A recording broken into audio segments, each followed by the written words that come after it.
ำมนให้กลองได้คงสุขล้นชีวิตมีมองมนเกิดมาเป็นคนสมบูรณ์ดับหายเพียงร่างกายไว้ชีวาแต่กุศลผลกรรมธรรมาย่อมแปลงค่ากลายเป็นทุนส่งผลให้ทุกคนเวียนวนไม่สูญสุขและทุกข์เป็นไปตามทุนที่พวกคุณได้ก่อทำมา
ความนอบน้อมแด่พระรัตนตรัยอันมีพระพุทธพระธรรมพระสงฆ์เป็นสรณะที่พึ่งขอกราบแนบไต่ไหวสาถวายความเคารพครูบาอาจารย์พระมหาเถรานุเถระท่านเจ้าคณะพระสังฆาธิการพระภิกษุสามเณรเจ้าจุโตนจุองค์ทุกวัดวาอารามแล้วก็ขอเจริญพรมายังบรรดาปออกไม่ออกศรัทธาสาธุชนคนดีทั้งหลายที่ได้เปิดวิทยุเปิดเครื่องหับฟังกันอยู่ตั้งบ้านตั้งจองตั้งหอตั้งเฮินอยู่ในเวลานี้เนาะก็มาพบกันแถมเจ้าหนึ่งแล้วศรัทธาบางท่านบางคนตื่นชื่นขึ้นมาแต่บางคนก็รับอยู่ในห้วงแห่งความนิทราฝันอยู่เนาะเจ้าอยู่ไปลุกมาเตอบางคนนั้นก็ตื่นมาเยะกันบ่ลบตบแทบไปละนะแล้วก็มาเปิดวิทยุฟังรายการตุลุง ในรายการตุลุงในเปิ้นใส่หือชื่อว่ารายการสัพเพเหระปกิณากะก่อนลุงไก่แจ้งเสียงธรรมแสงทองซึ่งก็ได้มาพบมาปะกันทุกเจ้านะ4เจ้าด้วยกันปุดพัดสุกเสาผูกดำเจ้าหนึ่งเนอะผูกวันศีลเนอะศรัทธาเนอะผูกนี่ก็วันเดือน12จะดับแล้วพยายามได้ไปตานโกเข่าก็ไปตานในเนอะวันผูกนี่เพิ่นจะปิกจะปอกกันแล้วฉะนั้นวันนี้ก็ดำเนินรายการโดยนั้นเก่ากับผมตุลุงหนันชัยวัฒนาคเสโนจากวัดพระธาตุดอยน้อยตำบลดอยหล่ออำเภอดอยหล่อจังหวัดเชียงใหม่ซึ่งมาเป็นกำลังจิตกำลังใจมามาจ้ามาปบปะกับสายทานนำจิตนำใจปอมพี่น้องบ้านเฮาสายบุญสายปีสายน้องเนาะคนเฒ่าคนแก่ปอลงแม่ลงปออุ้ยแม่อุ้ยปอลุงแม่ป่าเฒ่าแก่หนุ่มคำใจยิงอันเป็นกีฬานุปถากสนิบาลตานเข่าเนาะศรัทธาตินจองห้องวัดก็ฟังกันไปในรายการตุลุงเนาะฟังกันแบบสบายนะแบบปิ้นกันเองแบบลูกทุงนี่แหละนะแล้วก็มามาจ้าข่าวสารงานบุญพองเอาวันนี้จะเอาทำมาตีดเนี่ยทำบรรยายเหมือนกันนะณโอกาสบัดนี้นะก็มันจะลุ่งเดี๋ยวว่านิติตังคียาอันนี้ปืนเมืองเนาะทำมรดกทำปืนเมืองแล้วก็ทำไทยเป็นกับเจ้าว่า ดังบรรยายมาก็เป็นสมควรแก่เวลาเอวังเนาะเอวังก็หมายความมาบทสุดท้ายสรุปสุดท้ายจะลุ่งทำเลยเนาะอันนี้ปอตันไลปอไลปงชัยเปิ้นก็มีความสลังสังกาอาจารย์พระครูเขาเปิ้นก็เก๋ละก่อนนั้นลุงก็นะไม่มันปิ้นหยังอันนี้ติดตังเนี่ยเนาะก็ยำก่อนตำโหนดจับได้โดยละม่อมนะเว้ยตำโหนดละม่อมนี่มันยังเน็ตเต็มเลยนะพอดีตำโหนดก็ไปตีไปยำได้โดยละม่อมนะเขาก็ว่าตำโหนดละม่อมนี่เน็ตล่ำเลยพวกลายนี้เข้าไปในบทตำโหนดปากันตะคุบได้โดยละม่อมเนี่ย เอาละเนาะเขาจะไหวพระเกินเนื้อลงเนื้อไม่ลงไปลุกมาเตือนเนื้อนอนอยู่ที่นอนหาเกินเนื้อมันเจ้าอยู่มันหนาวสีวันหนาวให้เจ้าก็หลวงพ่อเนาะหลวงพ่อมานิดเนี่ยเพิ่นก็ว่าเสียงเปลี่ยนไปเนื้อตัวลุงนี่ให้เป็นวัดไหนเพิ่นโทรมาหลวงพ่อมานิดเพิ่นก็ว่าวันนี้โยมเพิ่นจะมาหาเนี่ยพี่บ้านพี่น้องแม่จ้องจะมาแหมหนึ่งลำรถนี่หรอสิถ้าจะเป็นวัดเนื้อตรงกินหญ้าให้กันเนื้อหลวงพ่อเนื้อเจริญพรขอบคุณครับพอบุญธรรมหมูเปิงนี่เปิ้นก็เป็นคุณหลังไม้หน้าไม้ก่อนเข้ากวนเจ้าเปิ้นก็โทรมาคือกำลังใจตัวลุงโอ้ขอบคุณหลายๆเนอะพอบุญธรรมชัยกาดเนาะบ้านหมูเปิงก็เปิ้นก็จัดหาสอหาธรรมเตโชยาโมหรอมันสอนดีนะเอา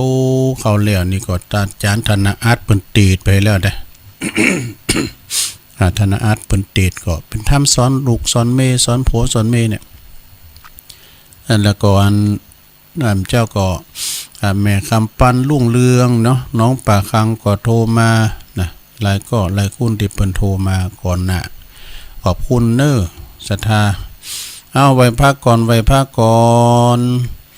อะระหังสัมมาสัมพุทโธภะคะวา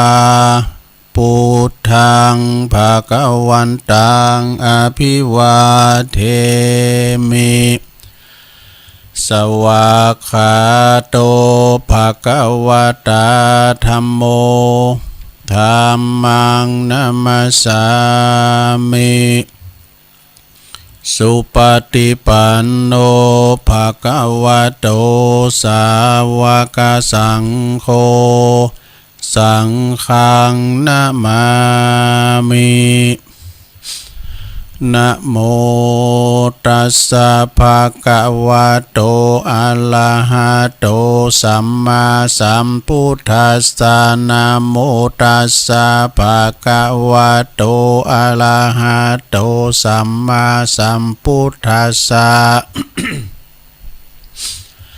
นะโมตัสสะภะคะวะโตอะระหะโตสัมมาสัมพุทธัสสะอิติปิโสภะคะวะอะระหังสัมมาสัมพุทโธวิจาจารณะสัมปันโนสุขโตโลกวิโตอนุตตะโลปุลิสะตัมมาสาลาธิสัทธาเทวะมนุสสานังพุทโธภะคะวะติสวากขาโตภะคะวะตาธัมโมสันติติโกอากาลิโกเอหิปัสสิโกโอปันนะยิโกปัจจตังเวทิตาโปวินโยหิติสุปาติปันโนภะคะวะโตสาวกสังโฆอุจจุปาติปันโนภะคะวะโตสาวกสังโฆยายะปาติปันโนภะคะวะโตสาวกสังโฆสามิจิปาติปันโนภะคะวะโตสาวกสังโฆญาติตังจัตตาลิปุลิสยุคานิอัฏฐปุลิสปุคาลาเอสะภะคะวะโตสาวกสังโฆอาหุนายโยปาหุนายโยตาคินายโยอัญจลิกาลานิโยอนุตตาลังปุญญเขตังโลกัสสาติ จะยันโตโปติยามูเลสักกะยานังนันทิวัตตโนเอวังตวังวิจัยโยโหหิจัยยสุจัยยมังคะเลอปัลลาจิตตะปันลังเกสีเสปตะวิปุคันเลอภิเสเกสัพพุทธานังอากาปโตปโมทาติสุนักกะตังสุมังคะลังสุปะปาตังสุโหติตังสุขันโนสุโมโหโตจะสุยิทังพลัมมจาลิสุ ปะทาคินังกายกัมมังวาจากัมมังปะทาคินังปะทาคินังมโนกัมมังปณิทิเตปะทาคินาปะทาคินานิกัตตวนะละพันตัตเถปะทาคิเนสัพปิติโยวิวัจจันตุสัพโพสุขังปะลัง เอาแล้วบอ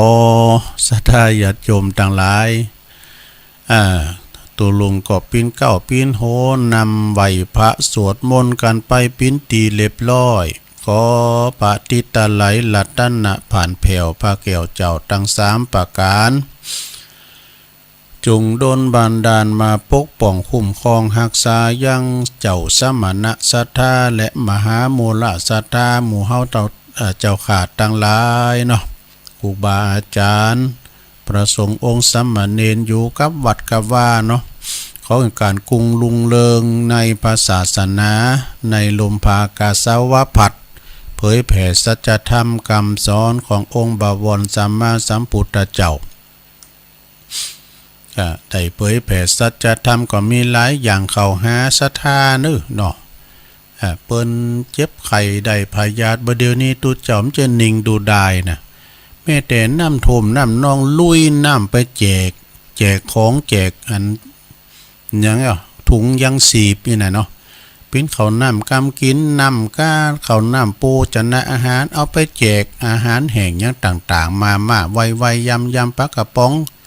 เล็กตาซอยอย่างต่างๆเปิ้นเอามาตานเจาะห้อมไว้เอาไปแจกเปิ้นน้ำท่วมบางคนก็มองข้ามตังหลบโอ้ไม่ใช่กิจของสงฆ์ก็อันนี้กันนะเนาะเขาจะหันน้ำใจกระตอนตกตุกได้ยากนี่แล้วศรัทธาญาติโยมทั้งหลายช่วยเหลือเฟื่อฝ้ายกันไปสมัยแต่ก่อนตุลุงปีน่ะน้อยเนี่ยพระน้อยเขาเป็นหลายตุพระมกอายุ20ปลายเมื่อก่อนเพิ่นจะได้เห็นจะบ่เห็นแต่ว่าก็เลยว่าฝนตกน้ำนองน้ำจะมาแล้วบ่น้ำตาโทมปุโตกินมอมป่อมขาไปจุยปอจุยแม่ในกลางหน้าบุตรจุยก็เอาเข้าฟ้าออกอันมันแต้นนี่น้ำมันมาวุยนะอันนี้ก็จุยรู้จุยเลือสงเคราะห์กันไปอันใดดีจุยก็จุยกันไปตกตุกได้อยากหันน้ำใจกันก็อย่างอี้ศรัทธาเนาะแต่บางพองนี่เปิ้นก็มันขึ้นอ่าน อันนั้นก็ขอความสุขกายสบายใจเนาะจงมีกับสัตกับมันครูบาอาจารย์ประสงค์องค์สามเณรที่ได้อยู่กับวัดอยู่กับว่าอยู่วัดกลุ่มวัดนะที่ไหนที่มันผ่าอันที่มันลกลุงลังปิ้นหยาปิ้นกุ้งเปิ้นก็จุยกันเอาหยาเอากุ้งพองบางตุนบางองค์ลงทุนซื้อเครื่องเต็ดหยาพองก็พลยาเนี่ยไม่ซับปะสดาก็เฮาอยู่ในกลุ่มหันเนี่ยเพิ่นว่านะมันจะได้ปล่อยให้มันลกลุงลังได้พอที่ไหนก็มดใหม่อย่างหลวงพ่อวัดพระธาตุดอยน้อยหลวงพ่อพระครูสาธุกิจจันนันท์ปุณโอวาทวัดเฮานี่มันเป็นวัดนำลองแล้วก็เป็นวัดท่องเที่ยวแล้วก็อันเห็นความสะอาดเน้อหันไหนก็เก็บผิวถวยเข้ามานั่นน่ะเปิ้นเตียวไปหาห้องน้ำเอาเข้าตุลุงไว้แล้วนี่ เอามันคือเข้ามาเนาะถวยก็เก็บมีชิดหน่อย เราช่วยกันปัดกันกวาดจะไปอย่างกับปูร้ายอยู่หูตื่นประมาณ กรรมเก่าได้เนาะปูร้ายอยู่หูตื่นนี่นะ อย่างที่บางวัดก็อันน่ะพระเนนเปิ้นหน่อยเนาะยกตัวอย่างยกเป็นประจำสุมาในที่พาดพิงนะอย่างวัดน้องผาขาวหลายปิ้งนี่นะตุลุงเคยไปตังปุ่นเมื่อเจ้าเมื่อจีเนาะขี่รถกายไปนั่งรถกายไปหันปอคู่เขาน่ะปอคู่ชัยเขาก็อาจารย์ชัยทองขันเขาเนี่ยมันหมู่ระดับแนวหน้ากรรมการวัดกรรมในการเนี่ยปอบ้านแม่บ้านเพื่อไปช่วยกันปฏิบัติปัดกวาดเลยโอ้ดีแต่นะตุภาเปิ้นหลายกันนะก็แห้งครับหมู่เฮาเนี่ยกันเนาะซ้ำพองก็ว่าตัวลุงก็อันหมู่คงวัดลานเจดีมันมีหญ้ามีกุ้งอันเฮาลกทกออกแต่ได้ก็โอ้ได้บุญกำแล้วกะแล้วก็ไม่สลีก็ในซ้ำพองว่าโอ้ไม่นี่ว่า มันไปโวยได้แล้วก็ไปเลาะเขาเตียนฐานเจดีย์กันอย่างกันแล้วก็หากมันไปจรไปที่แตกนี้ทกออกเป็นยังเนาะทกออกขอเนี่ยขอเอาไปปลูกที่อื่นนี่กะ แต่พองก็เขียนมาถามครูบาอาจารย์ถามแต่ตุลุงนะไปถามว่าโปกขึ้นบานได้ยะฮือจ้าวะโปกขึ้นหอขึ้นเฮินอันเขาได้ยะฮือจ้าเนี่ยไปถามไปปรึกษากับอันเจ้าบ้านบ่ได้ไป ไปถามเนาะอย่างว่าเปิ้นมาซาเข้าโตผมเอาลาบมาผมลาบจีนขมจะดีแล้วก็อันถ้าเอามาซาเข้าเนี่ยมันจะเป็นบาปก็โอ้ยก็ไปใส่บาตรถามตุย เอาฟังตุลุงซักนะเพิ่นพระครูอันแม่ริมเนี่ยเปิ้นวินิมนต์ ก็ขี้ยิ้มเอามาขี้ไปถามตู้ยืย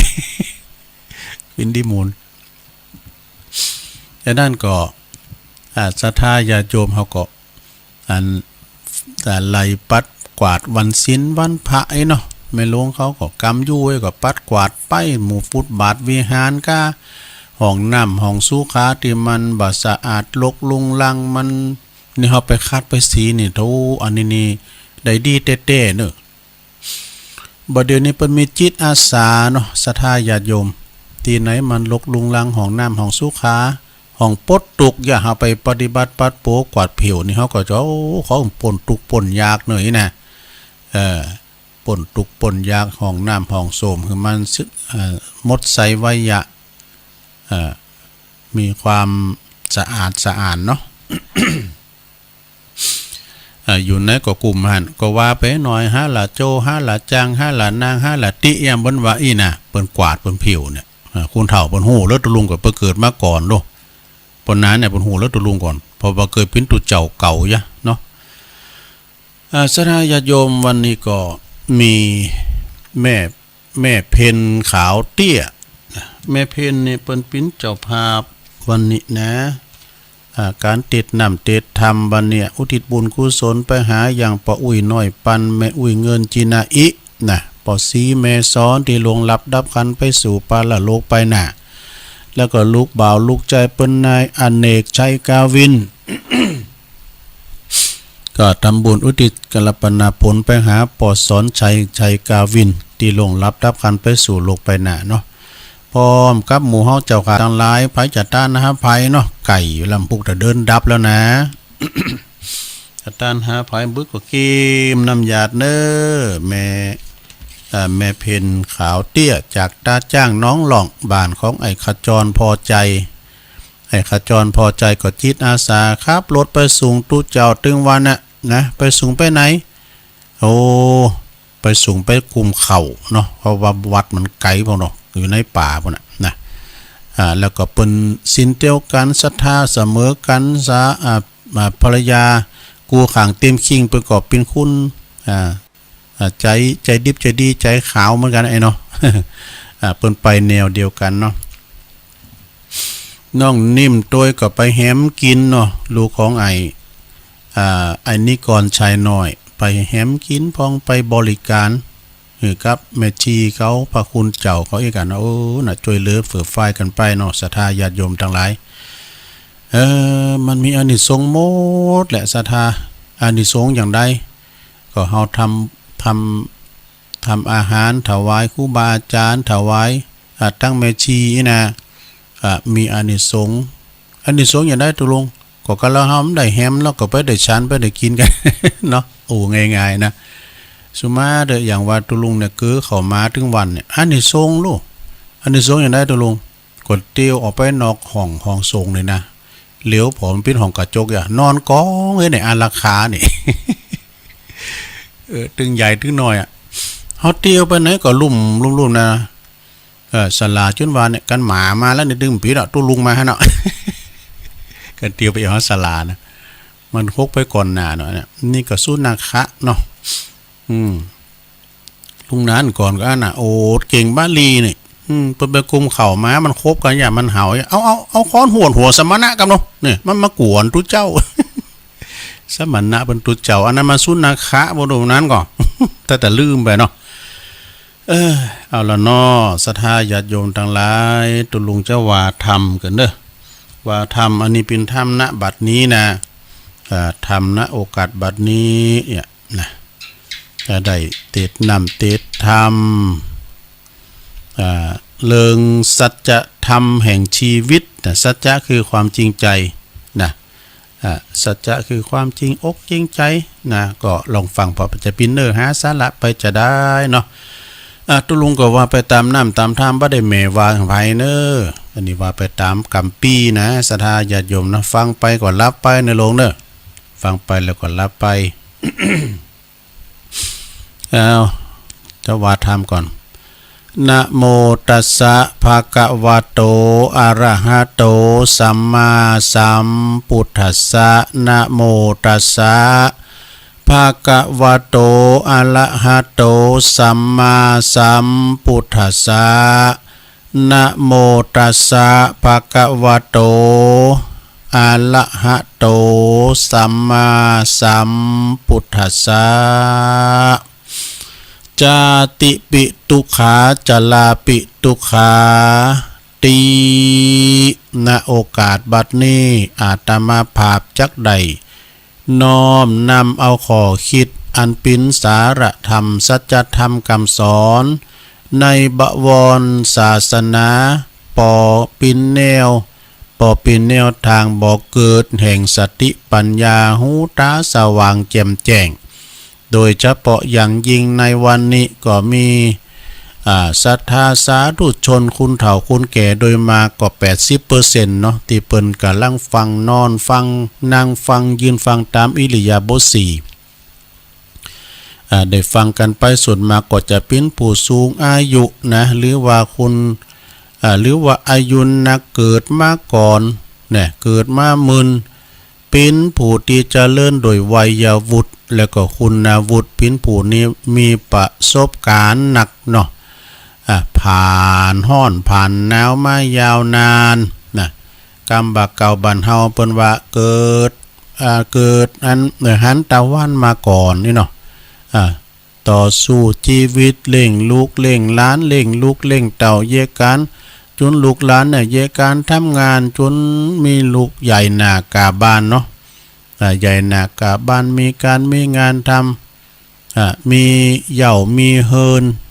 นะปิ้นฝาปิ้นฝั่งกันไปหมดพันละห่วงใยอะไรแล้วในขณะนี้ก็ปิ้นไว้ที่เฮาจะต้องพักผ่อนบ่เนยไม่ลงเนอพักผ่อนพองพักผ่อนนักก็ปิ้นเบานะผ่อนนักก็ปิ้นหน่อยเคยแบกเคยแฮเคยหามของที่มันนักก็แบกเบาเคยกินข้าวลำแต่เคยกินข้าวนักกินข้าวลำก็ลดลงไปตามรสชาติบ่เหมือนเก่าย่ำมันหนุ่มเนาะเขียวมาก่อมเพราะไข่เน็ตไปแล้วนี่นะเคยโมนเคยหลิ่นสนุกสุขเสริญสนุกสนานนะก็ผ่อนจืดจางลงไปพร้อมยังมาถึงปิ้นอย่างอี้ลองกึดใจพอล้อปออุ้ยแม่ป่าเนาะยำหนุ่มกับยำแก่นี่มันเหมือนกันนะศรัทธาสาธุชนข้าพเจ้าทั้งหลายนะก็เพราะว่าสรีระสังขารของเฮาเนี่ยมันสุดโทรมเสริมโทรมลงไปเนาะอายตนะภายในอายตนะภายนอก มันบ่มีประสิทธิภาพไปแล้วเนาะอายตนะภายในก็มีหูตาจมูกนะหรือว่าหูดังลิ้นก็ดีกายใจตาก็มาโมมาฟังลำโพงก็มาเสียงบัดดังบัดชัดไปละลำโพงก็คือหูอ่ะ ลิ้นเคยสัมผัสอาหารอันก็จืดจางไปเนอะแต่ก่อนนี่โตลิ้นสัมผัสอาหารกินอันนี้ก็ดูดีดูลำเนาะบัดเดี๋ยวนี้มันก็บัดล่ำเหมือนยามเมื่อเฮาหนุ่มกายก็มันก็ย่อนย่านเหี่ยวแห้งไปตามกำลังอานิวาไปตามถ้ำเลยไม่ลงเนอะเหมือนเครื่องจักรเครื่องยนต์กลไกนะเครื่องจักรเครื่องยนต์กลไกรถยนต์เฮายังหูเอาไปถ่ายน้ำมันเครื่องอยู่นะแต่บางคนเนี่ยก็มีเหมือนกันนะอย่างรถนี่เป็นยกเครื่องดูเนาะยกเครื่องกาแต่บางคนนี่ก็ลิ้นหัวใจโหกำยังก็มีหัวใจเทมก็มีหนูเพชรประเดี๋ยวนี้เปิ้นเก่งนะศรัทธาญาติโยมเนาะเปิ้นเก่งผ่าสมองโบสมองก้ายันนี่เปิ้นได้หมดช่วยเหลือชีวิตคุณคุณเฮาก็เหมือนกันบ่เหมือนเครื่องยนต์นี่มันก็ทะลุปุ๊บปังไปพองใจก็กึดเหมือนยามเหมือนเฮาหนุ่มนะมันบ่เหมือนเก่าเพราะแล้วก่อนนี่ตู้ชับไว้โชดชงชัชวานบ่ได้นี่มันโชดชงบ่แล้วมันเฉยชากึดหยังก็มันยังกึดจ้าอันก็เพิ่นปลดราชการ60ปีเนาะการว่าขับรถขับล่างการนี่มันจะตัดสินใจจ้าไปหน่อยมันชับไว้เหมือนหนุ่มเนาะ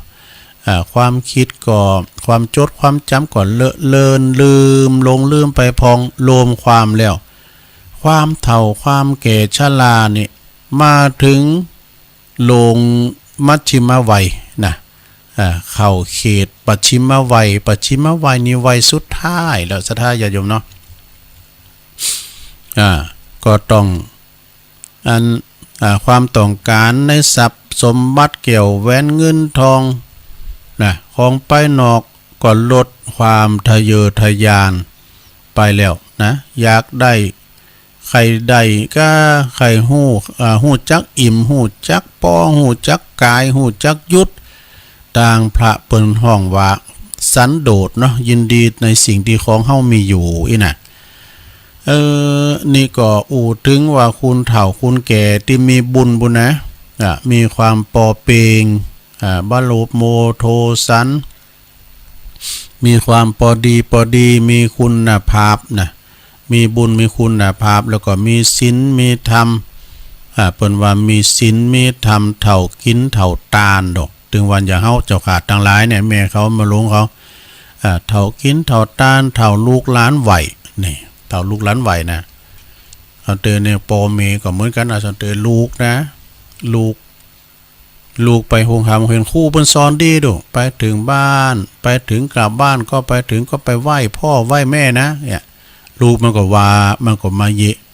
อย่างผู้ว่าน่ะพ่อครับสวัสดีครับมาเล่นหน้าเล่นตาให้เด้อ ขึ้นมาว่าอันได้บ่ได้แต่คุณเฒ่านี่ เพิ่นไหวว่าดีนี่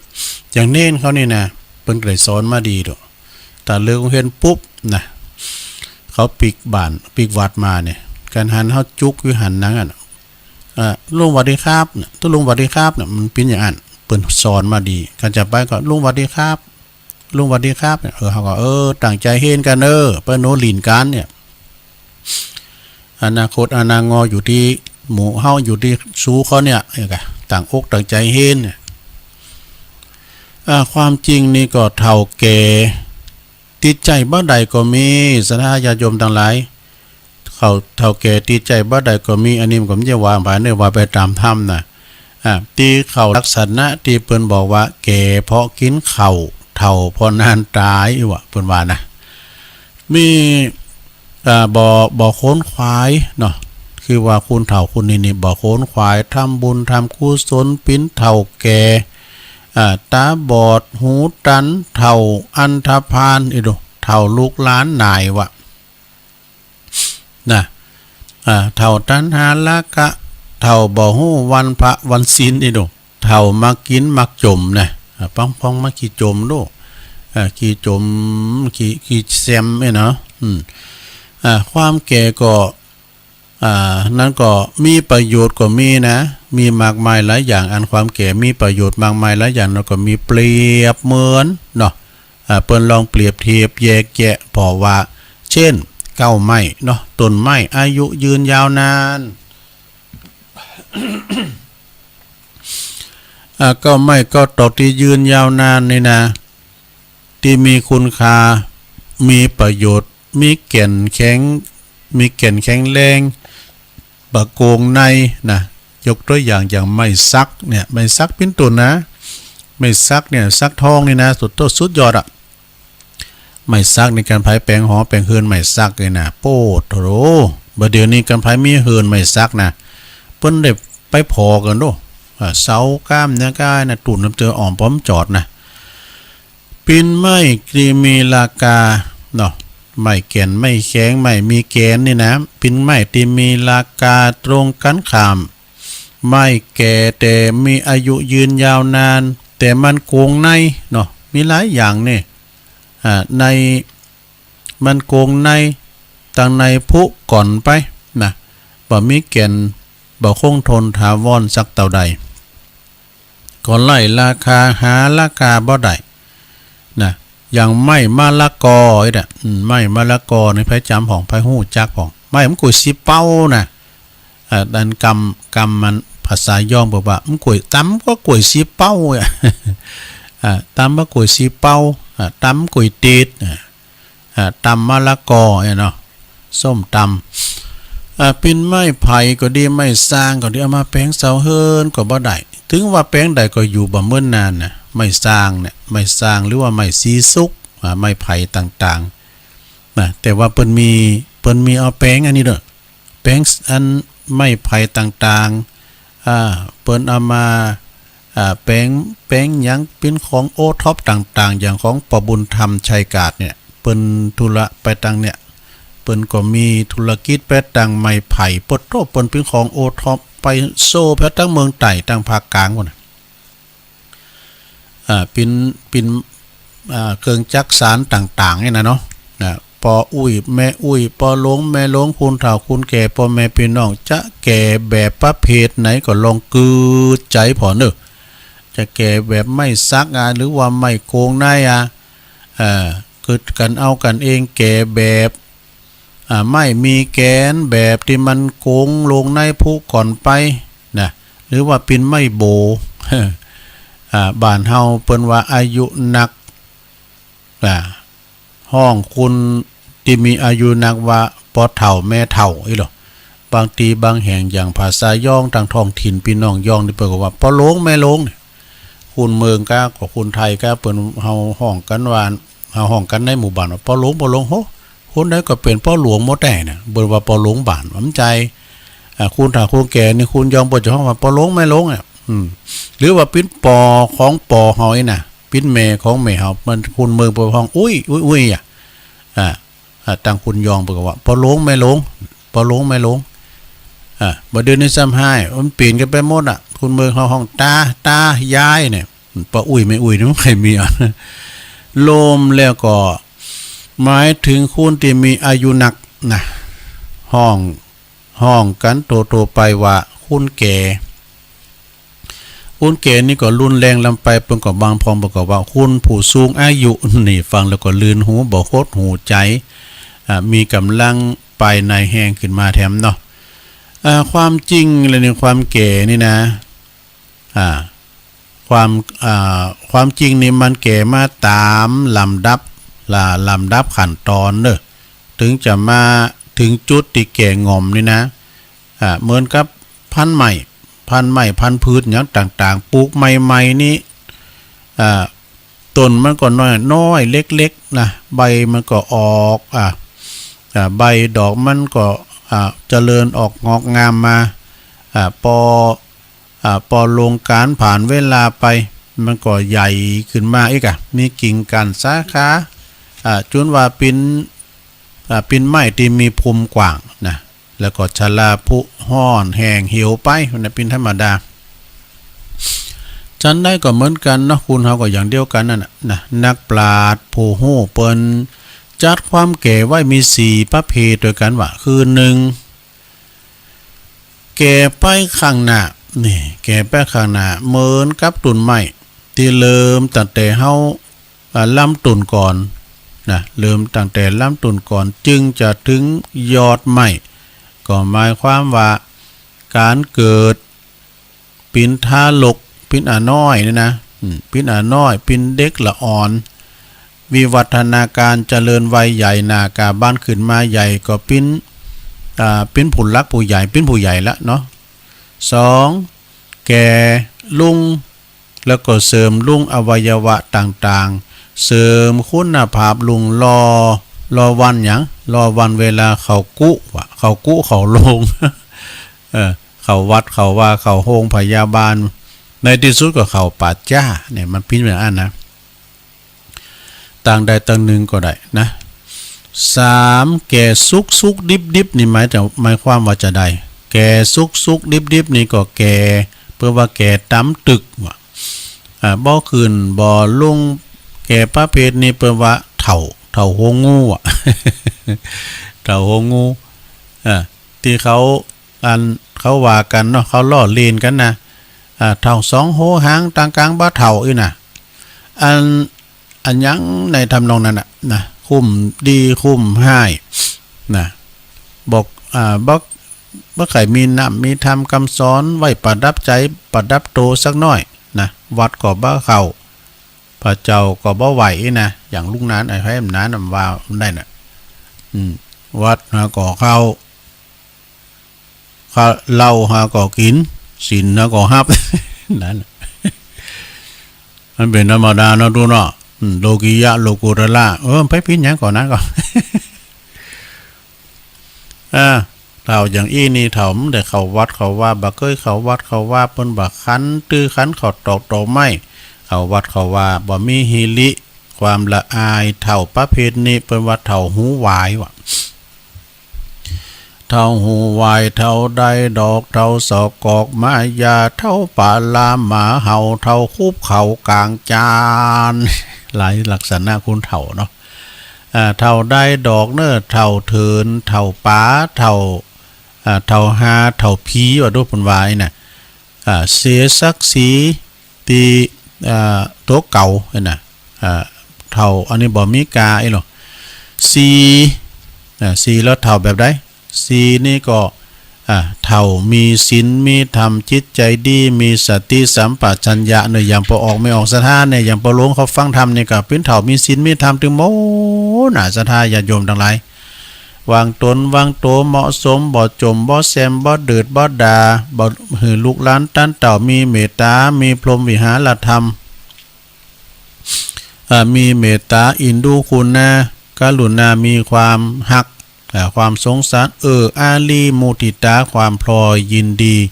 กับลูกกับหลานเนี่ยนี่เท่าล้านไหวเท่าลูกล้านไหวเท่าไข่เท่าเจ็บเท่าป่วยเท่าไข่คุณมาหนักนี่นะเปิ้นบานเปิ้นจองก็บ่คิดอิจฉาริษยาเด้อบ่จากำนินทาวาหายหือไผบ่หวั่นไหวต่อกำเสียดสีนินทาปิ้นตีนนับถือเคารพนับถือนับหน้าถือตาของวงศาคณาญาติเน้อเท่าแบบนี้นะเท่ากับเหมือนกับปลงไม่ลงเขาเนี่ยกะปิ้นลมโพลมใสหรือกับลูกหลานเนาะปิ้นเท่าปิ้นแก่โพดนิปานโลเนาะเท่าลูกหลานไหวไฟไผปบไผหันก็ใครได้ยินเนาะเหมือนกับมีเกี่ยวมีแสงไว้กับบ้านกับจองจุ่มเนอยินใจเนอศรัทธาเนาะดังกำพังเพยเปิ้นก็ถึงว่าเนาะเปิ้นว่าจะได้เปิ้นว่าจอมโปกนะจอมโปกอยู่กลางตุงกลางหน้าเปิ้นว่าแสงเข่าให้ดูถ้าว่าคุณเฒ่าอยู่ยังหอยังเฮินเปิ้นว่าแสงหอแสงเฮินนะก็คือหมายความว่าเวลาว่าลูกหลานเยบัดใจใส่บ่ถูกกาคุณเฒ่าคุณแก่เปิ้นเกิดมาก่อนเปิ้นจะแนะนำสั่งสอนเนาะ หมายถึงว่าเถ่าที่มีศีลมีธรรมเหมือนพอออกไม่ออกศรัทธาเนี่ยนะฉะนั้นสาธุชนคนดีต่างหลายมีสติปัญญากวนปิดเจรณาเนาะมหันตภัยแห่งความแก่ชราบางคนนี่ก็แก่เฒ่าชรามาก็เยะยังก็ไม่ถูกคือสมองสั่งงานจะเอาเข่าสมองก็เลอะเลินเนาะมีความเสื่อมโทรมสมองก็บ่ค่อยดีเปิ้นเรียกว่าเฉยชาไปบางคุณนักเล่นนานปิ้นอัลไซเมอร์นะทำยังไปก็หู้คิงว่ากินข้าวล่ะก็ว่ากินเยอะหันแล้วติ๊กกินแล้วกินก็ว่าไม่ได้กินนี่นะซ้ำเตือก็ทำยังไปก็โดยหู้คิงตากเอาน้ำมาโฮดบานโฮดช่องก็มีนะบางทีนี่ก็ลูกหลานก็ทำใจเหมือนกันนะเอาไปไหวที่บ้านบางแคก้ามจังก้านี่เนาะกูว่าจะไปเยะหือกับดีมนักเอาไปปอกกาไฟใส่สุดไฟใหม่เฮือนั่นได้ยื้อลูกเต่าก็มันจะอยู่หออยู่เฮินทำเตอกับเพิ่นก็ต้องบัดเต้นเหมือนขาเนี่ยกันเนาะไปทำมาหากินจำปิ้นต้องเอาปอเอาแม่ไปฝากไว้ที่เพิ่นมีอันดูแลคุณเฒ่าจากนั้นก็อันเรื่องงานสติปัญญาเรื่องมันสมองความทรงจำกรรมยังก้านี่นะมันก็แล้วแต่กรรมภัยบุญมันเนาะสดาญาโยมเนาะส่วนมากก็เพียงแต่หู้หันของคุณเนาะของคนอื่นนะส่วนมากจะหู้หันแต่คนอื่นความจริงชราของคนอื่นนะเอาความแก่ชราของคนอื่นมามาวิพากษ์วิจารณ์กล่าวขวัญบ่ได้นึกนะบ่ได้นึกโหนตัวเก่าว่าวันหนึ่งนี่เขาก็จะต้องเฒ่าแก่จะต้องชราตัวลุงไปไปบ้านไปจองไปหันเจ้าหมูเดียวกันเคยเลี้ยงควายด้วยกันว่าเขาไปผอมันโอ้ก็ขี้มาเฒ่ามันเลยบาเสียว นะก็ยิ่งว่าสีเฒ่าล้ำเลยเนาะเขาก็มาแยงพอตัวเขาปูโตซ้ำสะดุงยะเพิ่นว่าเขาเฒ่าหรือมันก็นี่ มันก็ไปตามยุคตามสมัยเนาะเฒ่าแก่แล้วโอ้สถานบัดนี้ฝนตกเด้อเนี่ยบ่รู้พี่น้าตกร่มเจ้ามันอยู่ในห้องกระจกบ่ได้ยินได้ก็มันตกห้องหลอนักปองนั่นนี่ไปฝนตกในสถานเด้อบัดเดี๋ยวนี้นั่นที่ดอยน้อยนี่นะฝนอ่อยเฮ้ยมันป้อนนักแต่ว่าเด้อแต่เจ้าตัวลุงมันน่ะได้ยินเสียงฟ้าห้องกระลึงนะโอ้เปิ้นเตียทำอยู่นั่นเนี่ยตัวลุงอยู่อู่นอกเลิงเอาให้ใหม่แก่ชราพระบรมศาสดาได้ตรัสไว้ว่าจาติปิตุขานะชราติปิตุขาความเกิดนะความว่าเกิดมาก็ปิ้นตุกว่ะนะชราแก่ชราเฒ่าแก่มาก็ปิ้นตุกเหตุแก่ชราเพราะเกิดจึงตุกนะเหมือนคุณเหมือนมีอันเมื่อมีแก่มีเฒ่ามีพยาธิปิตุขาความเจ็บป่วยก็ดีก็ปิ้นตุกเนอศรัทธาญาติโยมเจ็บป่วยเมื่อไข้ก็ไปโรงยุกโรงยาเนาะเมื่อมีความเจ็บปิ้นยินอุ่นอย่างได้ก็ดีก็มีมรณะปิตุขามาแถมแล้วก็คือความตายก็ปิ้นตุกนะมีความแก่ถ้าอูดถึงปุถุชนคนสามัญชนคนธรรมดาเปิ้นว่าคงบ่มีไผที่จะยอมรับความเต็มไปโดยความเต็มใจหนักนะครับมีไผมายอมรับเต็มใจหนักคุณเคยหักคุณเคยกันเมื่อมาปะมาหันมามันไปสู่หากันสนิทสนมกันบางห่างกันไปจากกันไปเมินนานนี่นะเนาะอย่างตุลุงวามเจ้านั่นก็ไปปะเจ้าหมูกันเดียวกันน่ะพอมีการมีงานมาปบมาปะกันก็มักจะถามกันว่าโอ้ปีนี้อายุใดเท่าใดเนี่ยสบายดีก่อเนี่ยความจริงนี่จะหือถูกนั่นจะต้องถามว่าโอ้ปีนี้อายุสิ่งไปเท่าใดหมดไปเท่าใดอีถึงจะถูกกว่าถ้าถูกกว่าเพราะอายุตีลงการผ่านเวลาผ่านไวไปก็บ่สามารถที่จะเอาคืนมาได้แม้แต่วันเดียวเนาะมีภาษิตเปิ้นรับรองไว้ว่าอัจจยันติอโหรัตตาชีวิตตังอายุขียติมัจจานังกุณนะ ทีนะอโหทะกังเนี่ยก็แปลความเป็นไทยว่าวันคืนนั้นยอมลวงไปผ่านไปปาไปชีวิตยอมหมดไปนะโยมเนอะชีวิตเขาก็ยอมหมดไปอายุของสัตว์ยอมหมดไปเหมือนกับแม่น้ำที่มันเหือดแห้งไปเตือนหน่อยฉะนั้นมีคำว่าแก่ฟังแล้วมันโหดหูนะบรรลืนหูบรรลุนหูสักต่อใดเงียบเหงาเศร้าซึมมันเงียบเหงาเศร้าซึมนะความแก่มานะนำเอาสิ่งดีๆที่เฮาหักเฮาโหงไปหมดบ่หือตุกใดอย่างใดเนาะตาที่เคยเป็นแจ่งใสงามนะตาเฮานี่แหละเป็นนิ่นแจ่มแจ้งใสแจ่มแจ้งหันไก่เอาว่าไม้เสหูคิมได้สบายก็ไกลว่าปิ้นว่ามืดฝ่าฟางไปนะตาเนี่ยเป็นเรียกว่าหลอดไฟ แล้วก็แข้งขาอันนี้เสานี่คือแข้งขาเนาะเคยเดินขึ้นลองตองเตียวขึ้นนั้นขึ้นยางไปอย่างชับไว้กับซับกับเซงเนาะขึ้นดอยปิ้นมอนนี่นะก็หู้ซึกว่ามันอ่อนมันเพเมยล่าเพราะว่าใจมันมามือน่ะเนาะก็กลับมาเปลี่ยนแปลงตาก็เป็นทรงจั่นก็ใส่แว่นตาเนี่ยกันยุตุลุงเนี่ยก็ใส่แว่นเนี่ยว่าไปเตะทำมันเนาะการลืมแว่นนี่นะเพื่อใส่กันปั้นก็จางเดินตึงเตะบ่ได้ มันก่อนเขายังว่าคุณเฒ่าได้แต่ในตุลุงนะตำหนิเปิ้นอยู่น่ะตำหนิในใจน่ะตาอิ่มเนี่ยก็ใส่แว่นหน่อยน่ะโอ้เฒ่ามานะสู้ถึงแต่ฮู้ก็ฮู้แต่เนาะฟันก็2หนเนี่ยฟันเขียวนี่นะเขียวนี่ก็ต้องใส่เขียวปลอมพอใส่สแตนเลสนะเนาะแล้วก็ยาง3ขานี่ก็ใจไม่เต้าใจไม่เต้านี่ก็เอาพยุงเอาลุกก็เขาจะลุ่มก็จะกูนก็เอาไม้เต้าเย็นไว้เนาะเอาไปอย่างพอน้ำลึกก็เอาอย่างใดเวลามาก็เอากันมาได้นะโอ้ยเนาะอันนี้จังทุกขังอนัตตาตันสาธุชนตันสัทธาสาสนิกชนท่านนี่แหละคือท่านทั้งหลายนี่แหละคือสัจธรรมแห่งชีวิตเนอะความแก่มันนำเอาความสวยความงามเฮาคืนไปหมดผิวพรรณวรรณะเคยเต่งตึงเขาป่องปินย่องใหญ่เนี่ยกลับหย่อนยานไปมีปานดำปานแดงเหี่ยวแห้งไปเนี่ยเป็นธรรมดานำความปิ้นหนุ่มปิ้นสาวเฮาที่ปันพลาวเสน่ห์ยามมือหนุ่มมือเน่นนะหนุ่มสาวห้องก็ปิ้นเบาปิ้นสาวเนี่ยมันมีพลาวเสน่ห์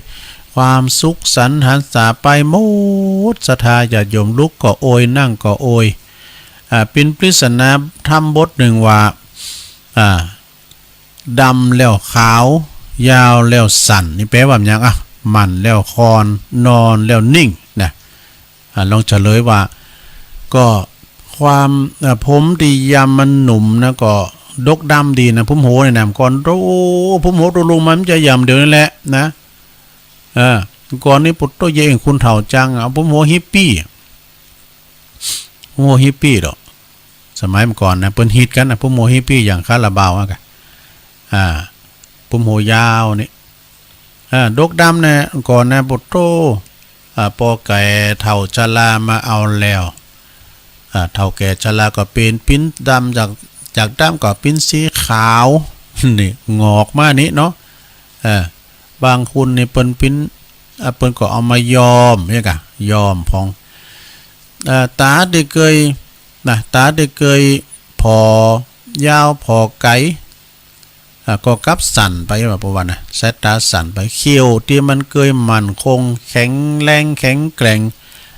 เกี่ยว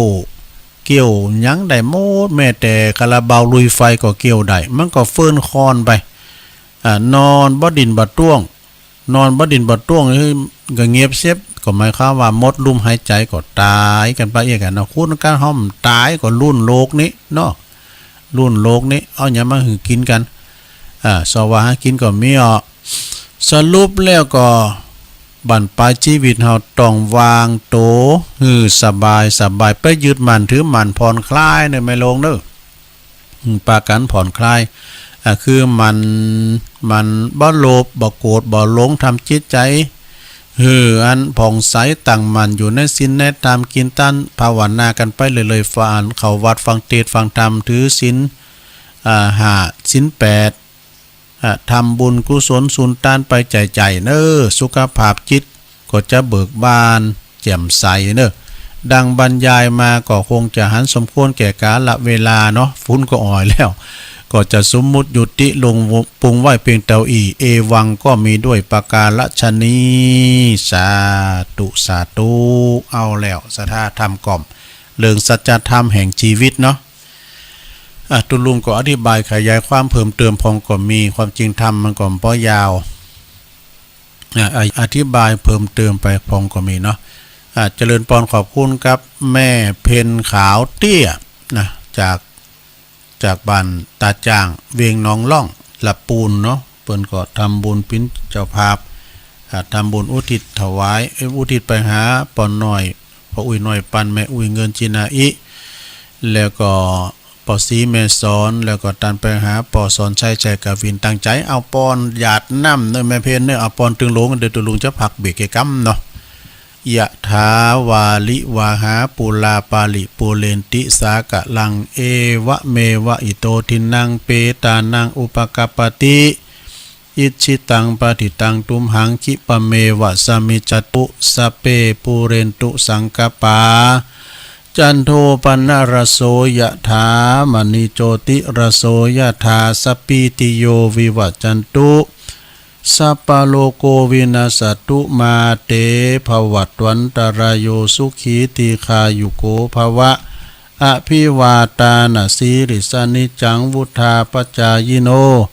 จัตตาโลธรรมาวัตันติอายุวันโนสุขังปะลังเอาละศรัทธาญาติโยมทั้งหลายก็เดี๋ยวตุลุงพักเบรกกินน้ำกันเดียวกันเนอะพักเบรกกินน้ำเดียวก็พักเบรกกันเดียวก็มาปักกันแฮมเจริญพร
แล้วบ่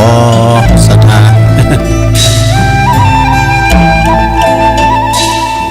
เอาละศรัทธาญาติโยมตุลุงพักเบรกยะไป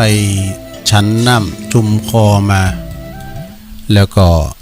เตียวไปเตียวมาเนาะผ่อนคลายยืดสินยืดซ้ายให้หน่อยก็มาเข้ารายการต่อก็มาอู่กันชั่วโมงที่2กันนะนี่ตี4กับ2นาทีเนอะเอินไปตั้งมนเสียงธรรมเนาะสถานีวิทยุที่อยู่ปุ้นตังแม่แจ่มมนเสียงธรรม106.25จากแม่แจ่มโดยตุปีอุดรเนาะเป็นเจ้าหน้าที่เชื่อมสัญญาณนะแล้วก็ไหวสาบารมีธรรมหลวงพ่อพระครูมงคลวิสิทธิ์หลวงพ่อใหญ่เฮาเนาะเจ้าคณะอำเภอแม่แจ่มวัดบุพารามตำบลช่างเครื่องอำเภอแม่แจ่มวันนั้นเปิ้นก็มาเข้าประชุมตุลุงแต้นได้ไหวเพื่อเข้าห้องประชุมไปก่อนก็หันเปิ้นมาประชุมสัญจรที่วัดพระธาตุดอยน้อยก็ไม่ได้ตักตายพี่น้องเนาะตั้งคืนต่างๆก็อันนี้ขายลักขายใหญ่เฮาก็ขอบคุณตังสถานีวิทยุท้องถิ่นคลื่นพระพุทธศาสนาและจริยธรรมจังหวัดเชียงใหม่ FM 96.0 เมกะเฮิรตซ์นะโดยมูลนิธิพระบรมธาตุเจ้าดอยสุเทพเนาะขอแสดงความนับถือตังอาจารย์ท่านพระครูปลัดสุรเดชสิริสุวรรณโนครูบาวัดยางกวงเด้อห้องสงฆ์วัดยางกวงเปิ้นจะมีกฐินวันที่3เนี่ยเนาะน้องเบลว่านะ3พฤศจิกาก็ตรงกับถึงวัดพระธาตุดอยน้อยนะแล้วก็ที่วัดดอยแดนก็เนาะเป็นวันที่3เหมือนกันนะดอยแดน เจริญพรขออันไหวสาขอบคุณครับพระอาจารย์อรุณตุปีอูเนอร์เชิมสัญญาณแผ่พายขยายกระจายเสียงไปหมดไปไกลเนอร์คืน96ไปแพเมืองลีมุ่นนะไปแพเมืองลีปูนไปขามดอยคุ้นตานปูนไปแพวแจ่ห่มนะแจ่ห่มลำปางพดประเวงป่าเป่าปูนเนาะขอบคุณเนอร์เจ้าหน้าที่ที่เปิ้นได้เชิมสัญญาณไปแล้วก็สถานีวิทยุของคณะสงฆ์อำเภอฝางบัดนี้ฟังบ้านใดเตนเนอร์เปิ้นอยู่ในระหว่างการปรับปรุงเครื่องส่งเปิ้นได้ต่อเสาวันนั้นตุลุงไปไหวสาถามหลวงพ่อพระครูสุจิตานุรักษ์ด็อกเตอร์โอ้จะได้ปรับปรุงใหม่จะได้ต่อเสาขึ้นอยู่นะตุลุงไอ้ดอกเพิ่นว่านะแต่ก่อนวันที่5นี่ได้ยินแน่ไอ้ดอก ก่อนที่เขาจะไปตานเขาจะไปธรรมสัญจรนี่นะเปิ้นกำลังอยู่ในระหว่างการปะโปโตคุณเฒ่าตาเมืองฝางโทรมาโลโลเฮ้ย เพิ่นได้ยินนะเพิ่นเคยได้ยินนี่เนาะและสถานีวิทยุเพื่อการศึกษาพระพุทธศาสนาและวัฒนธรรม FM 104.50 เมกะเฮิรตซ์วัดฝายหินจังหวัดเชียงใหม่โดยเมตตาบารมีธรรมอาจารย์พระครูสมุวิสุวัฒน์วรกิจโจอันนี้ก็ดังไปไกลเนอะคือเวลา96บัดดังก่อนไล่มานี่ในบทขอบคุมความกว้างขยายพื้นที่ไปไกลเนอะนี่นะ104.50นี่นะโอ้ขอบคุณเนอะขอบคุณตังพระอาจารย์วิสุวัฒน์เนาะแล้วก็ที่ลืมบ้านใดนะก็คือคืน91.0เนาะนะเวียงหนองล่องเรลิโอเปิ้นก็แผ่ขยายกระจายเสียงตั้งอยู่ที่หน้าวัดบ้านเวียงน้องหล่องพระครูปลัดพลจิระปุญโยเจ้าวัดเวียงน้องหล่องได้รับการดูแลจากท่านอาจารย์สว่างกันทมูลนะฮะอันนี้เปิ้นเป็นรองผอ.โดยแล้วก็ร้านเวียงทองพาณิชย์นี่เปิ้นก็ปอก้อยดูแลใจใส่พอไปตังเวลาอันฝนตกฟ้าห้องก้าอย่างได้ก็ไอ้นะเปิ้นก็ไปพอก้อยดูแลแล้วก็ได้ลืมได้ทำกรรมนึงอันนี้เปิ้นเปิดคืนเนอะรินคำเรลิโอ 99.25 เมกะเฮิรตซ์จากตำบลหนองแหย่งอำเภอสันทรายจังหวัดเชียงใหม่ออกอากาศในเวลา 20:00 นถึง 4:00 นทุกคืนนะอันนี้ก็บินตักตายวันหลายวันตุลุมได้ตักตายเพิ่นนะต้องจื้อเปิ้นพองอาจารย์ผอ.เพิ่นว่านะต้องจื้อเปิ้นพองนะเปิ้นเปิดรับสัญญาณเฮาก็ฟังกันไปศรัทธาญาติโยมทั้งหลายเนาะขอบคุณเด้อที่เปิ้นนั้นรับสัญญาณไปเนาะ ตอนนี้ไปตุลุงก็เอานี่มาวาทำกรรมหนึ่งเกินสถานมนต์งานสันเล่านะจะเอานิทานหรือว่าจะเอาอันอื่นมาวาก็คงตำเต้น เอานี่มาไว้ก่อนยังของกูกันนะของกูกันดูคุณเฮานี่อย่างมีวันเกิดเหมือนกันนะเกิดมาเหมือนกันหมดมีขาวก็มีดำเนี่ยมีสวรรค์ก็มีหมอนหกเนี่ยเปิ้นว่านะมีบาปก็มีบุญมีกุลแล้วก็มีโทษนะเปิ้นว่าอย่างนี้นะอันนี้ว่ามีผักกาดมันกูกับเข็บหมูดุกหมูอ่ะเนาะ เอาจอผักกาดใส่ดุกหมูอีจ้ะเนาะคุณครูก็คู่กับนักเรียนนี่สะเลียมครูกับหลาบคุ้มๆแล้วหูน้ำลายปุน้ำแล้วสะเลียมนี่นะครูกับหลาบคุ้มวันนั้นแม่จะลูนออกมา พอดีมันมีหันหน่อยก็อยู่ในตู้ยินเนี่ยอันดีอ่ะ เอามาแพทให้หน่อยนะก็เอาอันอย่างก็อันลูกโดดมาใส่นะเหมาะ น้ำลายปุ ที่จริงก็ไม่ใช่ปอถือกับมันก่อนนะลาบสามันคืนหมอพออิ่มไหนนุ่มก็คู่กับละอ่อนนี่เฮาว่าน้อยคุณยองเพิ่นว่าน้อยเดี๋ยวอันเดี๋ยวคุณเฒ่าโทรมาถามตุ้ลุงอันคำว่าน้อยนั่นน่ะ มันแปลว่าเนี่ยคนละอ่อนนะกะไอ้เนาะอันอูเหมือนกันได้ด้วยน้อยแล้วคุณคำว่าเฮาว่าลาวนี่มันเพิ่งได้น้อยได้เอาว่าน้อยยามสมัยตุ้ลุงพิษน้อย แล้วก็บ่อนนี่กูกับผีพนันเนี่ยนะศรัทธาญาติโยมทั้งหลายลินบ่อนการพนันนี่มันขายดีเด้อฮีฮามาใดก็เอาไปลินหมดนี่นะฟันคู่กับเหงือกนี่เกลือคู่กับเท้าและตีนนี่นั่นแหละดินนี่ก็คู่กับต้นไม้ดอกไม้เด้อก็เอามาปลูกเนาะดอกนี่ก็คู่กับคอกนี่กูกับคุณที่ทำผิดกฎหมายน่ะก่อนนี่เฮามันลึกพี่น้อยนะเฮามันลึกปองมอกทะเลมแถมเท่าเนี่ยมอกที่จะไปแอวเตื้อจมูกนะมันลึกของเฮาเมเฮานึงว่าเด้อมึงหายเนาะคอกผมจะขังหมานะมึง ก็จะจำกำนี่ได้ดูอีไตเมว่านะจะมาพี่น้อยขอคู่กับคุณทำผิดกฎหมายนี่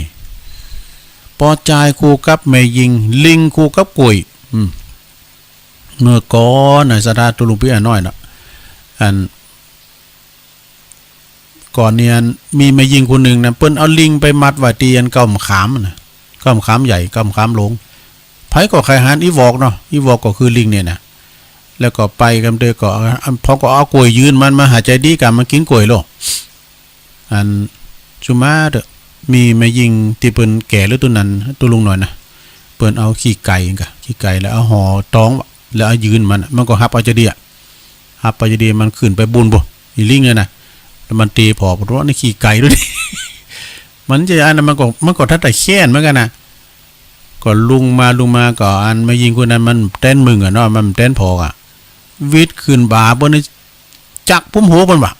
ดึงพุ่มโหบ่ว่าอันนี้ลิงด้วยนั่นมันแต่แค่น่ะเนาะสะตืดพุ่มโหบ่ว่าอันพุ่มโหนี่มันนึงกองยามไว้เนี่ยมันนึงโตสะดุ้งยะเนาะอย่างที่อันตุลุงทองวานั่นก็มันโอดแป้เมนะอันนั้นก็กันด่าเมไปก็ด่าถึงโคตรถึงเงาพุ่นน่ะโคตรสูปกุลสูถึงบัดนี้มันนึงอย่างไอ้น่ะมันด่าไปโคตรพุ่นเนาะวันหนึ่งก็มีมันเล่นด่าไปกันโคตรข้ายังได้โคตรขู่ก็อย่างนั้นนะปุ๊บ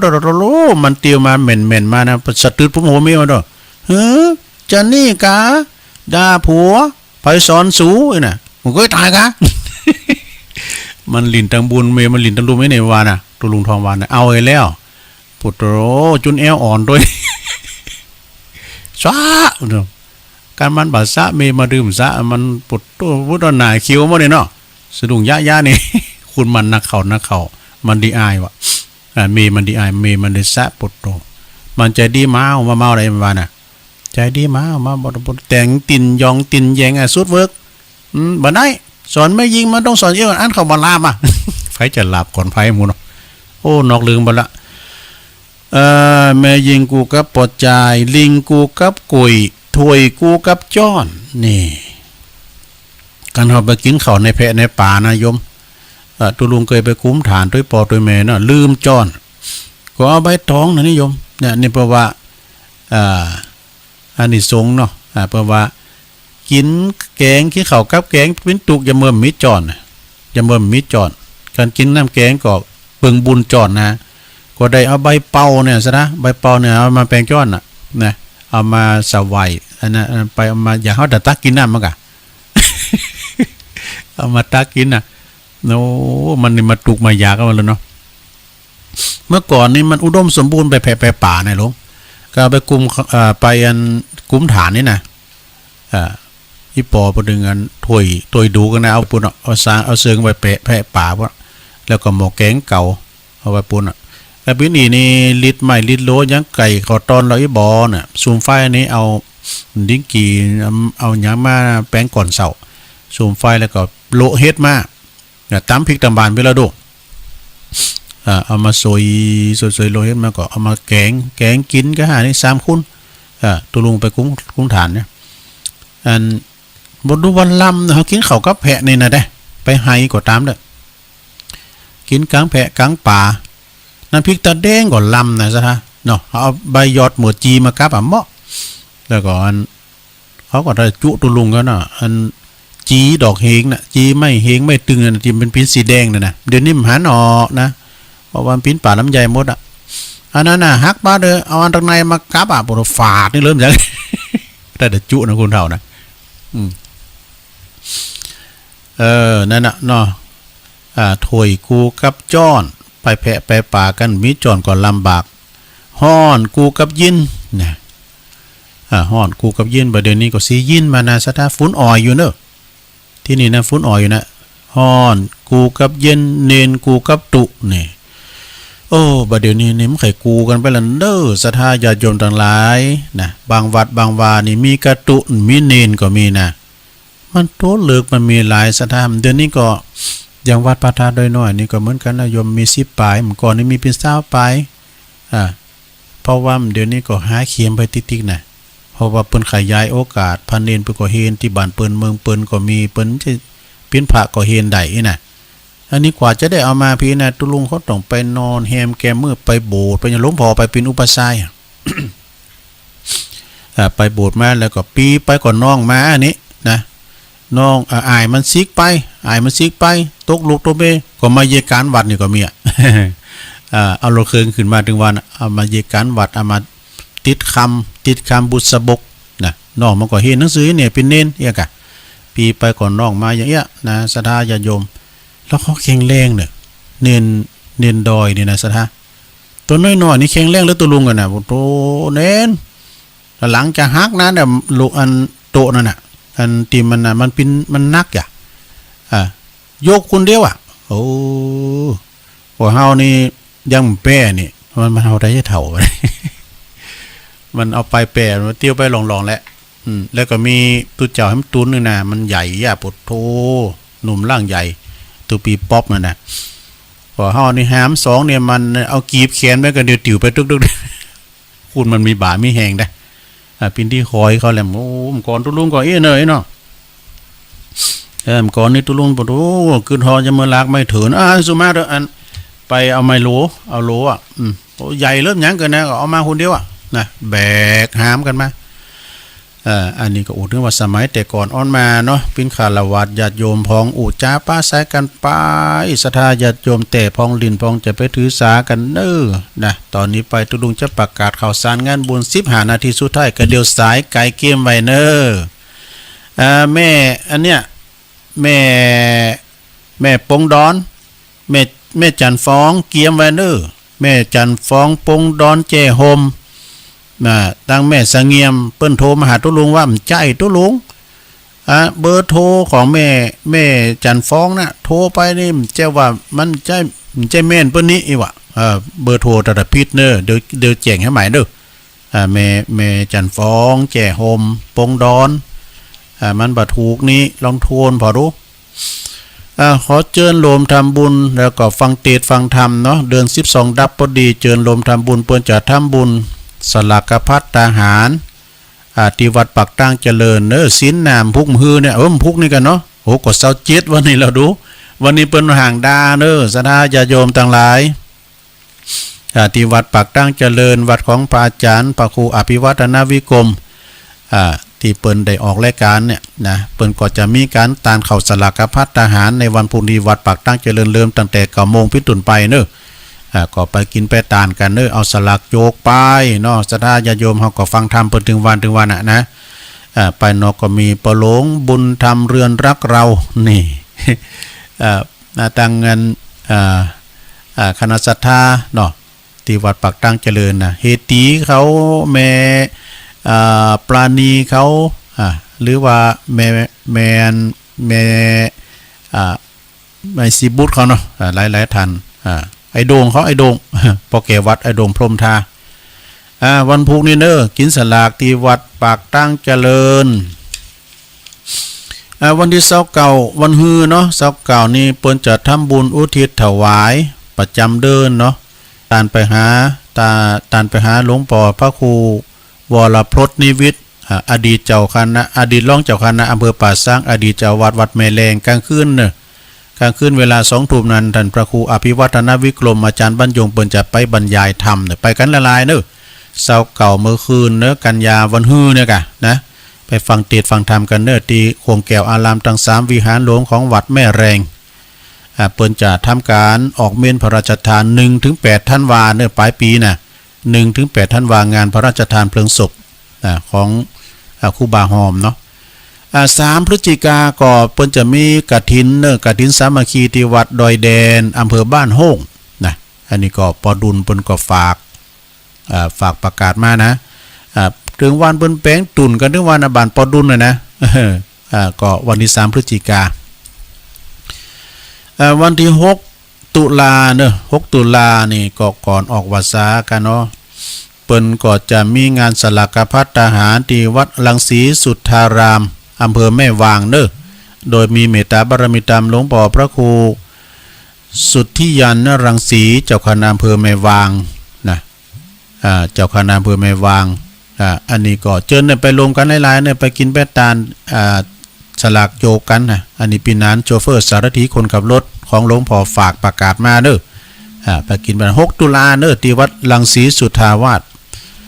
19 ตุลาก็เจิญโลมทำบุญฉลองอายุวัฒนมงคลครบ60 ปีของพระครูวรวัฒน์พิสารแล้วก็กฐินด้วยเป็นมีงาน2 ดิ่งกันกฐินตอนกฐินตอนเต็งตอนบ่ายแล้วก็ตอนเจ้าก็จะสืบจันตาอายุวัฒนมงคลของท่านพระครูพิสารวรวัฒน์พิสารภูลศักกตสาโลเจ้าวัดวังกูตำบลน้ำดิบอำเภอป่าซาง19 ตุลาอันนี้2 ดิ่งเหมือนกันนะกฐินแล้วก็วันเกิด6 ตุลาแต่ไม่ลืมกัน6 ตุลาก็โลมทำบุญธรรมสัญจรหรือว่าบวรเป็นเรียกว่าพรรษาสัมพันธ์โดยคณะสงฆ์อำเภอดอยหล่อทุกวัดเป็นรวมกันแล้วก็องค์การบริหารส่วนตำบลหรือว่าเทศมนตรีเทศบาลทุกเทศมนตรีถึง4 อำเภอ4 ตำบล5 ตำบลเฮานี่เพิ่นจะมีการฟังเทศน์ฟังธรรมที่วัดปุณที่วัดใหม่พัฒนาตำบลยางคามคือหมายความว่าวัดของเจ้าคณะตำบลท่านพระครูสถาพรพัฒนารังสีเปิ้นก็จะมีการแจกรางวัลสมณคุณท่านผู้ฟังธรรมกันไปลุงทะเบียนเจ้าวาดทั้งหลายก็ภัยมีอันใดก็เอาไปเจาะไปหอมกันเพราะว่าจะเป็นสบู่ยาสีฟันหมดทุกอย่างแม่มีแผวถังเหลืองเอาไปป้องก็ปิ้นรถถีบป้องก็ปิ้นกระติกน้ำห้อนน้ำเย็นหม้อหุงข้าวไฟฟ้าอันใดมีก็ไปพัดลุ่มกันอย่างเอาไปปิ้นของรางวัลเนาะแต่แก่ท่านผู้ที่เปิ้นมาฟังธรรมกัน6 ตุลาไปปะกันที่วัดอย่างวัดใหม่พัฒนาพรรษาสัมพันธ์ต่อไปก็ขอเจิญรวมทำบุญ19 กฐิน2-8ก่อนเนาะมกรา63เข้ากำตีโคงแก้ว วงแก้วอารามทั้ง3ที่วัดตีนดอยตำบลมะกอกอำเภอป่าซางเนาะแล้วก็8ธันวาคมนะ28ธันวาคมปลายปีนี่นะถึง1มกราก็จะมีกิจกรรมงานเข้ากรรมที่วัดหนองลั่วนะตำบลยางครามอำเภอดอยหล่อเนอะ12ถึง18ก็มกรา63จะมีงานเข้ากรรมปฏิบัติธรรมตีขวงแก้วอารามทั้ง3ของวัดป่าต้องคันธารามตำบลตาตุมอำเภอป่าซางเนอะ12ถึง18มกราเก่า11กุมภา63ก็เจิญโลมทำบุญปล่อยหลงจะร้องวัดเสนาสนะทุกอย่างในวัดเนาะที่วัดเหล่าเป่าอำเภอดอยหล่อเนอะเพิ่นจะมีจะร้องหลายอย่าง14 15 16กุมภาก็งานปล่อยหลวงที่วัดดงป่าหวายอารัญญวาสดงป่าหวายก็อำเภอดอยหล่อนะเพิ่นจะมีงานปล่อยหลวงศาลาแล้วก็พระธาตุเจดีย์ด้วย3พฤศจิกาก็เจริญลมทำบุญทอดกฐินสามัคคีนะฮะที่วัดสันมะกรูดอำเภอเมืองจังหวัดละปูนเนาะบูรณะปฏิสังขรณ์วิหารหลวงเนอะ3พฤศจิกาแล้วก็12ถึง22ธันวาปลายปีนี้ก็ปริวัติกรรมประจำปีที่วัดม่อนฤาษีแล้วก็อำเภอดอยหล่อนี่แหละนะวันที่15เพิ่นก็จะได้ปั่นประจอดตันใจโดย2พฤศจิกาก็งานเข้างานนั้นกฐินที่วัดหนองเหงเนอะวัดหนองเหงอำเภอดอยหล่อเขาเนี่ยแล้วก็2พฤศจิกาก็มีงานกฐินที่วัดพุทธศรีคีรีอาจารย์วรรณชัยชยานันโทที่พุทธศรีคีรีเนาะ3พฤศจิกาก็ที่วัดพระธาตุดอยน้อยกฐินสามัคคีกฐินกรุงเทพเชียงใหม่ละปูน9พฤศจิกาก็ที่วัดเหล่ายาวใต้ก็มีงานกฐินเหมือนกัน2เด้งเหมือนกันเนี่ยวันเกิดด้วยอาจารย์พระครูสังฆลักษณ์สมบัติอภิรามนิโย9พฤศจิกาที่วัดเหล่ายาวใต้10พฤศจิกาก็ที่วัดม่อนห้วยแก้วอันนี้เปิ้นจะปั่นพระเจ้ารอพระเจ้าในวิหารด้วยเนอะรอพระเจ้าลงพระประธานในวิหารโดยงานบุญใหญ่ด้วยนี่นะ10พฤศจิกาที่วัดม่อนห้วยแก้ว19ตุลาก็สลากภัตทหารฮะที่วัดสำนักสงฆ์หอมบุญนะของหลวงพ่อมานิตถาวโรตีป่าไม้แดงดอยสะเก็ดปุ่นนะ19ตุลาเนอะก็ไปกินไปทานกันงานต่อไปก็14ตุลานะ14ตุลาก็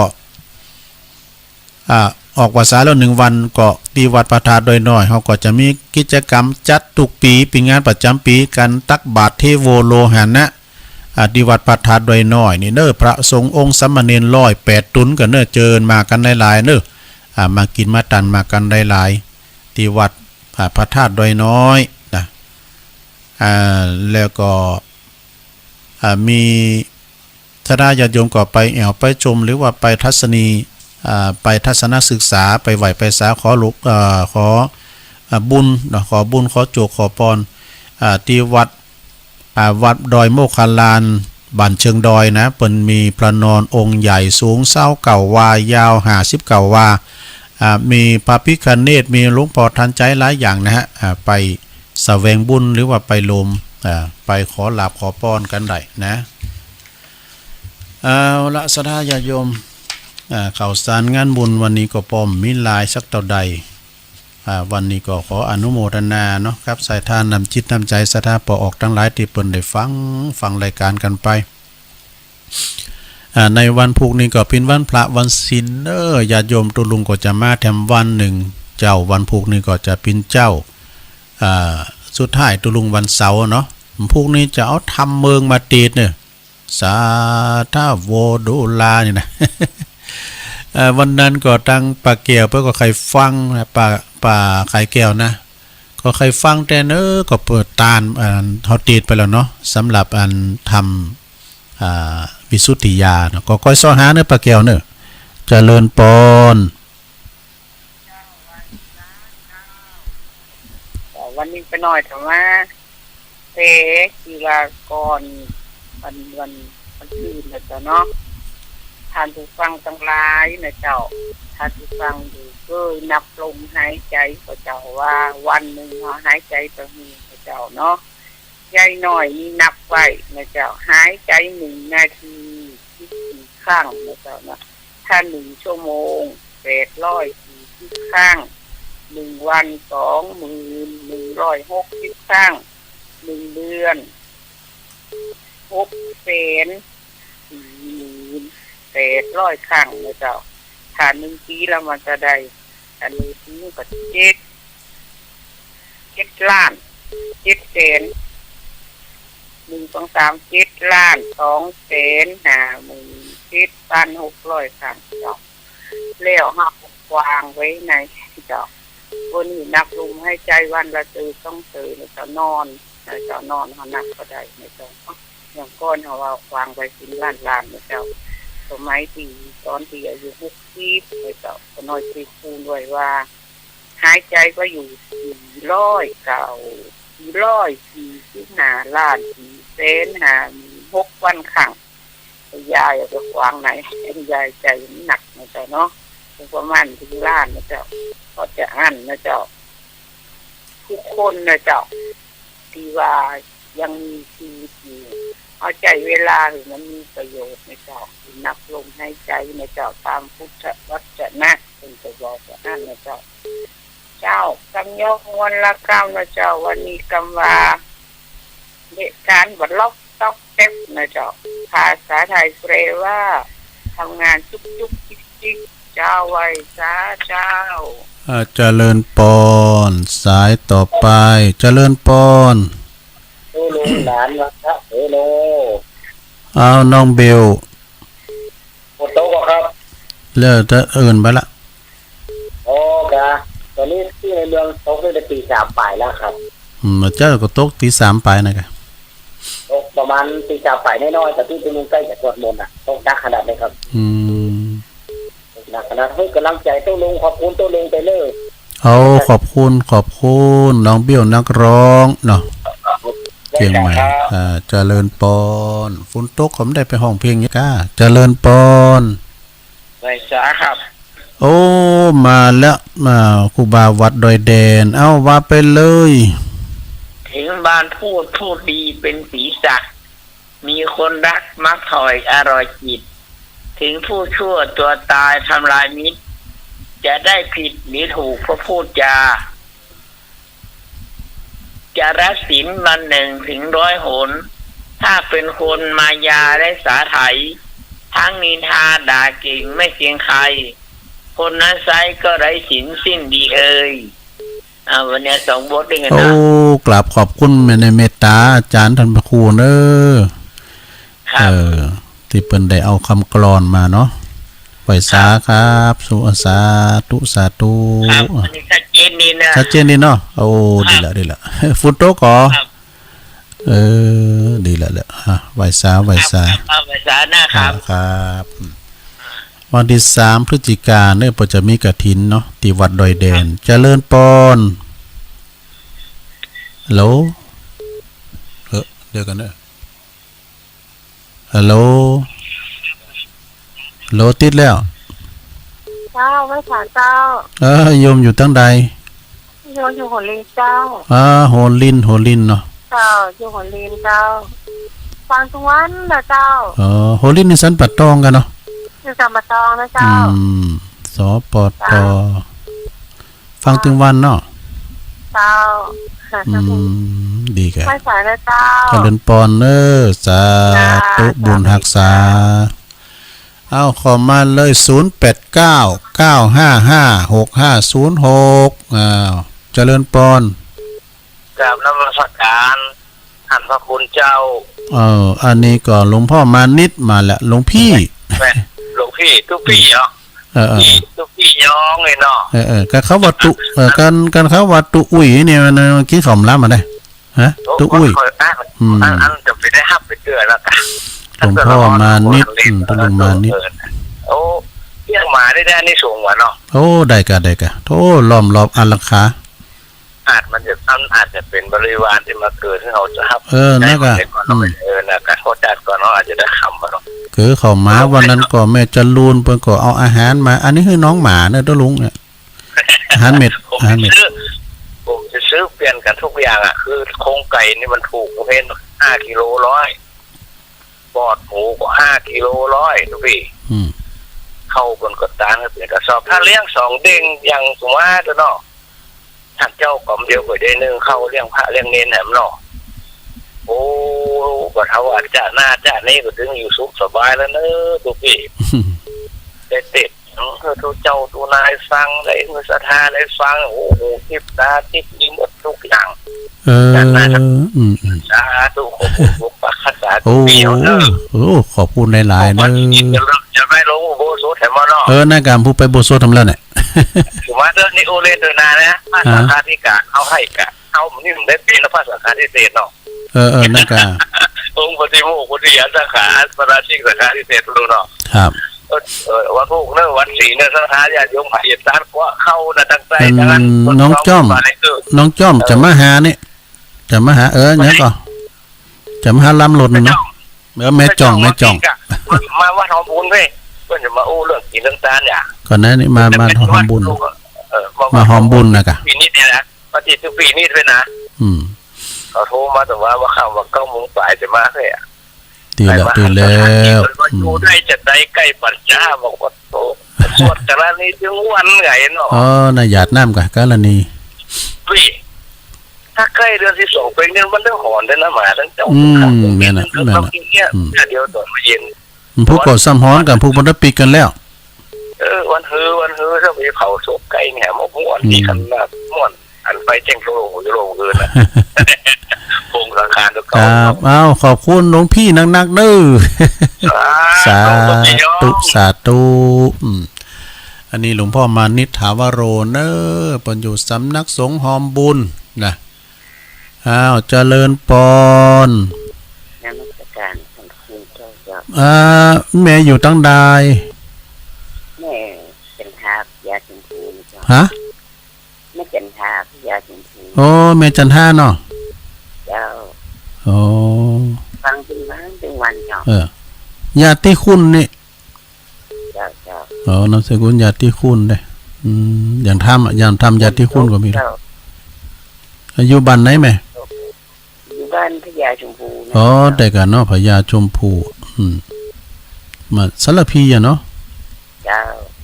ได้ฟังถึงว่านะเจ้าโอ้ยินดีแม่หลายๆนะแม่เนิ่ม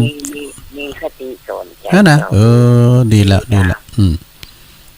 อันใดเป็นกำแตก็เอาไปจ่ายอันใดที่มันกำดินก็ควางลูกน้ำปิงนะแม่เด้อว่ามีน้ำปิงเจ้าแต่ก็ตุลุงไปกะมีเจ้าบ้านพญาชมพูนี่บ่มีอย่างเลยแม่น้ำกว้างทุกอย่างเจ้า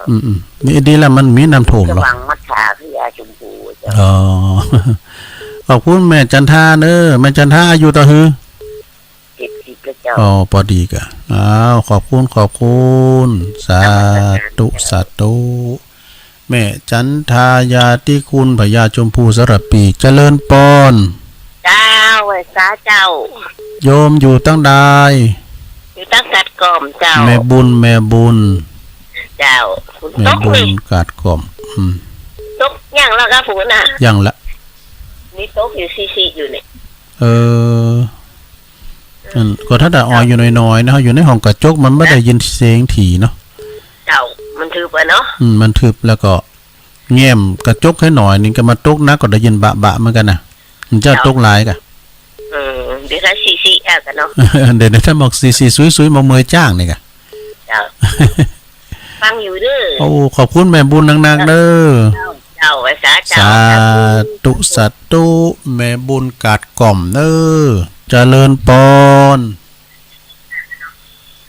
0899556506สายไกด์เข้ามาเลยเจริญปอนติดแล้วนะติดแล้วถ้าเปิ้นอู้ก็จะได้เลินไปสายอื่นเนาะจะได้เสียโอกาสกะทิศจะดีเจริญปอนไว้สาเจ้าแม่จันติ๊บมาแล้วอันนี้กระตกสวยๆนะนั่นนะดีกะฟังตั้งแต่เจ้าตั้งเรียนต่ำเดาตกนะโอ้โหตื่นเจ้าได้กันนะเด้เจ้าอันตุลุงก็เปิดเพลงเก่าไปอะกะเจ้าวันได้เจ้าอมตะนิรันดร์การทูนเขาเนาะเจ้าจุ่มยินในวันนี้นะเนาะพวกไหนเขามันอย่างในกล้ามหนึ่งพวกวันสิ้นเพื่อจะกินจัดการกันหลายตีโต๊ะในโต๊ะมันขึ้นนี่พิ้งยางกลางวันมาดึงเป่งไหม เจ้าวันกลางวันไม่เต็ม เนาะวัดเกตก็ลามเขาก็กินแล้วก็สลากอ่ะ บ่มีเจ้า อ๋ออ๋อเปิ้นตันสังตันอย่างเนี้ยเนาะดีละไปประเทศอื่นแล้วเปิ้นบ่กินวัดตัวเก่าวัดในเมืองมันถี่ย่าโอ้ศรัทธาเติมถึง100ก็มีนะจากวัดในเวียงมันถี่มันถี่ย่าอย่างตุลุงวาแล้วก็โอ้วัดเชียงใหม่เยอะแยะเอาไปเปรียบเทียบก็มันตั้งโจรผู้ร้ายไว้เนาะพอๆกับผู้ร้ายแล้วกันพอกับผู้ร้ายนั่นน่ะแต่ว่าศรัทธาตั้งกรุงเทพเปิ้นมาอุปถัมภ์หลายน่ะเนาะอ้าวขอบคุณแม่จันติบเน้อแม่กำลังใจ โอ้สาธุแม่จันติบวัดเกตกาลามไหวสาบารมีธรรมหลวงปู่ตัวเน้อเจริญพรฮัลโหลติดแล้วเอาว่าดังๆให้หน่อยเนาะแม่อยู่ไหนสันไข่ยอมเจ้าอ๋อสันไข่ยอมอันบุญนำเขอเจนะเจ้าแม่หยังก่อนน่ะแม่หยังฮะแม่บัวลอยอ่ะอ๋อชื่อจันงามเนี่ยสันไข่ยอมสันไข่ยอมเขอเจ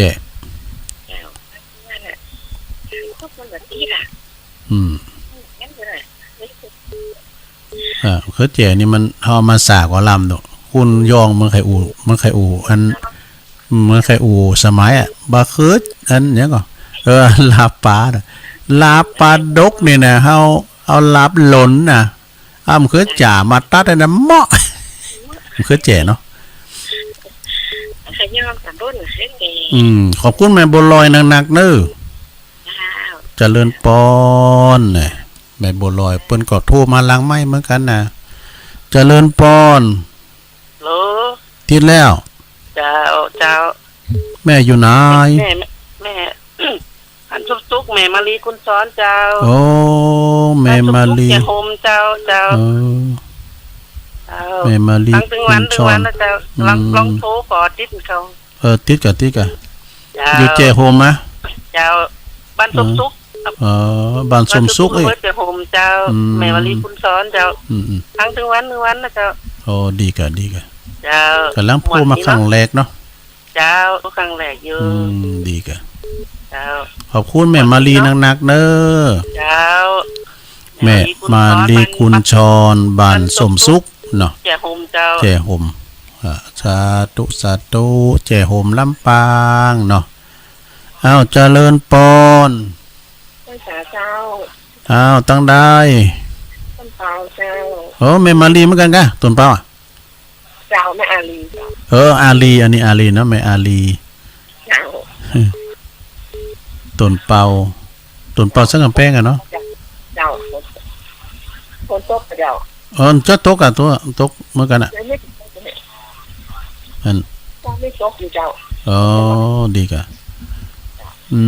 ต้นเปาสันกำแพงแม่อาลีอันนี้ก็แฟนครับประจำของธรรมะคลายเครียดเนาะเป็นพระครูกันพูดนะพระครูอภิวัตก็เดบกตนี่แหละแต่อัน91เหมือนกันเนาะเอายินดีแม่อาลีตุนเปานักๆเด้อสันกำแพงเนาะแม่อำพรเนาะหลองโงแดงฟังกันอยู่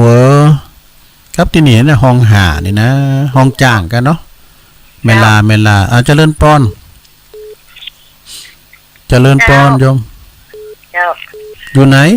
รายงานตัวก่อนแม่พ้องน่ะโอ้แม่พ้องแจโฮมเจ้าบอกมาใหม่อันนี้กัดเบอร์เก่าหลังกัดลุงมันลงขาย5นะ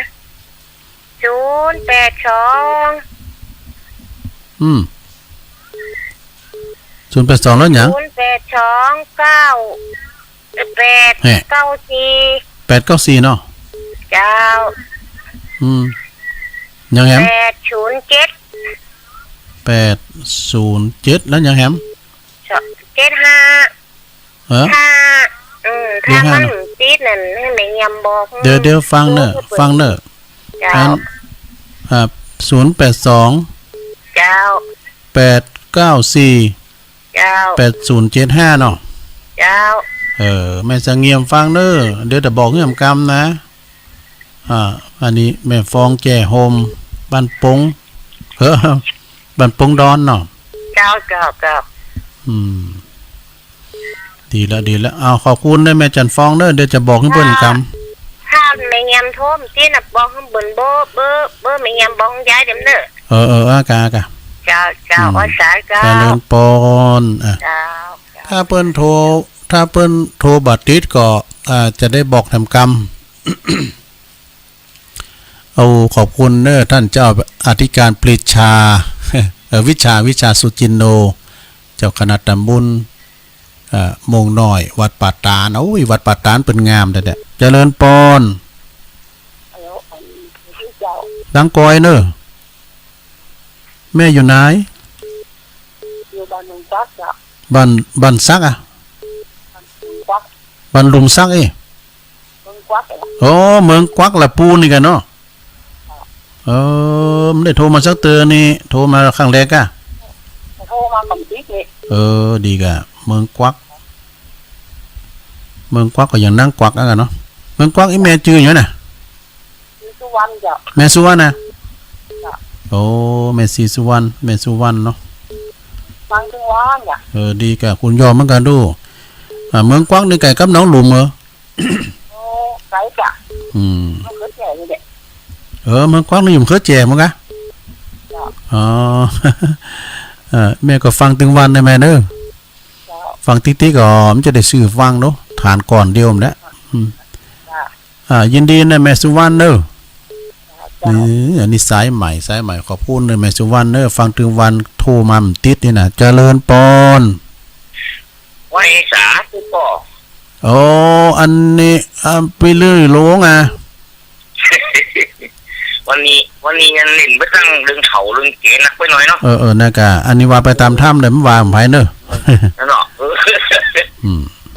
เดี๋ยวตอนสายนี่วิกมาตั้งงานบุกมาตั้งงานคุ้มคุกลุกไหมน่ากะโอโลขี่กวางซ้ำขี่ยาเนี่ยมันคืนไงเนาะทุกปีเนาะคืนหมอพอเนี่ยอย่างเขากินข้าวกำวงซุกน่ากะมันคืนหมอนะนั่นเนาะกินข้าวกำเจ้าพักฟังสำหายเลยมันมึนอย่างอันเดียวยังคุ้มยังไม่ได้ขอไหนวันในหมกนี้บอกก่อนนะก่อนนั้นเนาะน่ะ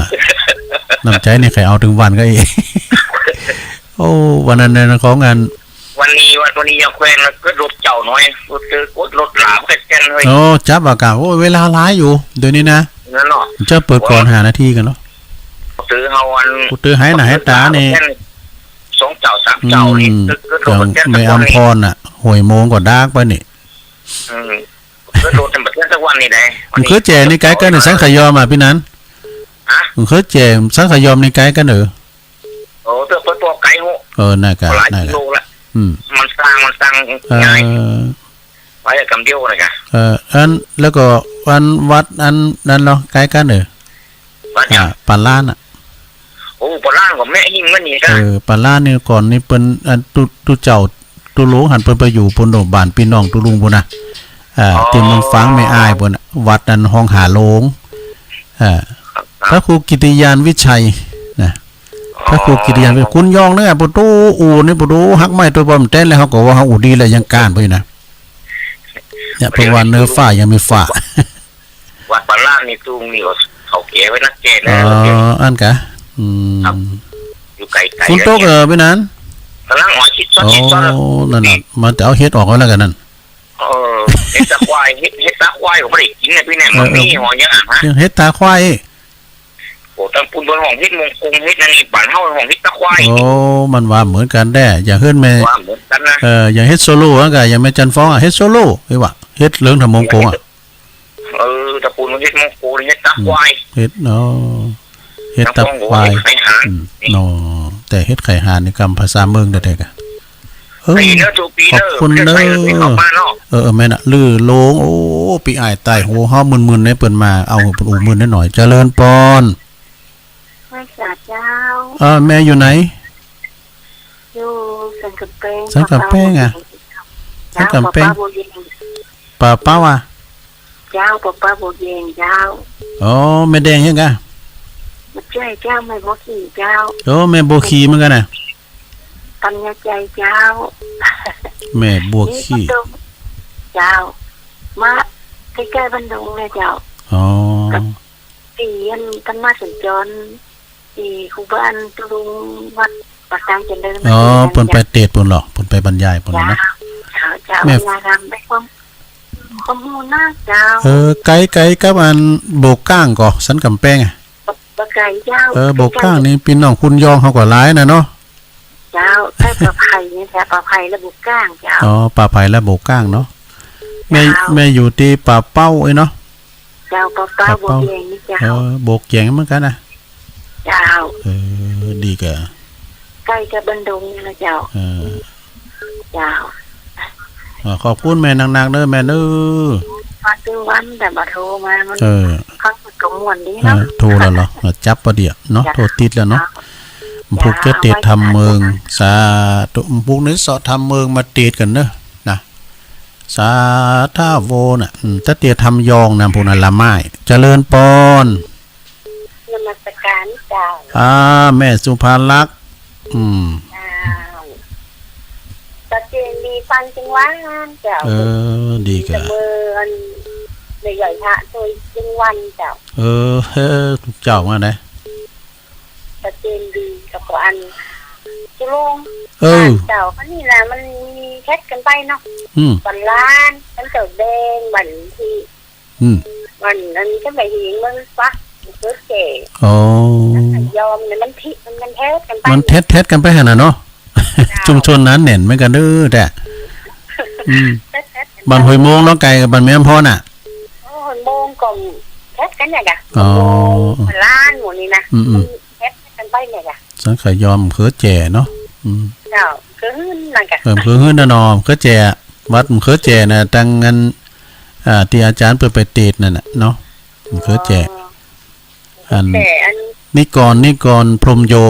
ปีนั้นเป็นผู้นิมนต์เป็นแก่วัดนี่ก่อนพรหมโยชัดเจนดีเนาะแม่เนาะชัดเจนดีขอบคุณมันหยาบได้พวกดำเจ้าเนี่ยติดตามกันเด้อพวกดำเจ้าเนี่ยอยู่ถึงลูกเจ้าถึงวันตัวลุงกันขอบคุณตัวลุงออกกันเจ้าว่ามันได้ฟังให้ก็ดีมันได้ออกก็ดีก็ถึงฟังมาตลอดนะมันตื่นมันปิ้นประจำเจริญปอนเจ้าไปสานะเจ้าอาจารย์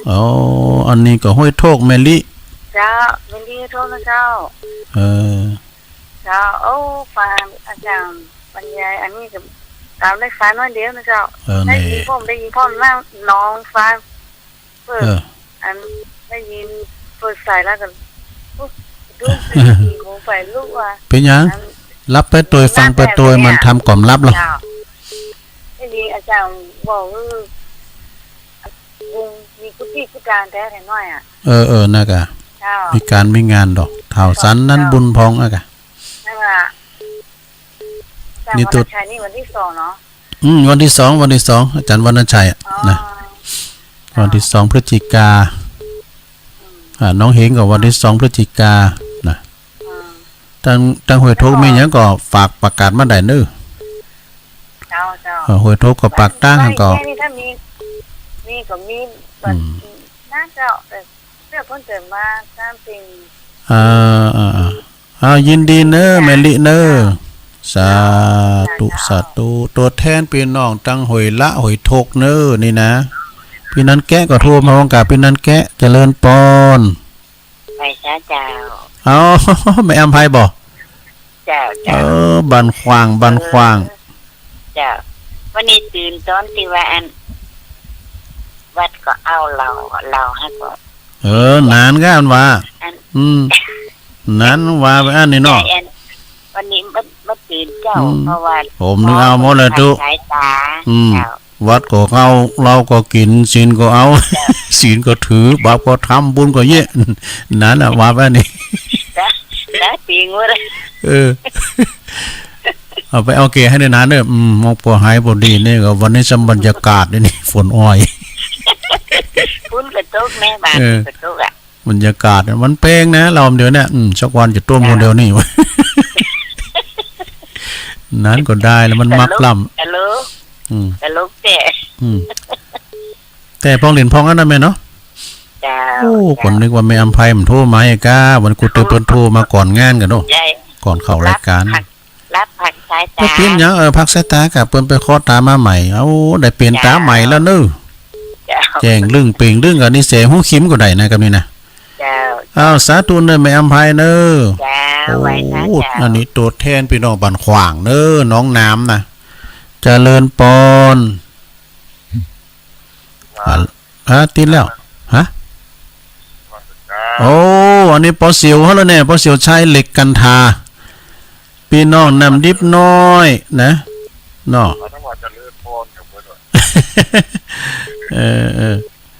อันนั่นกะ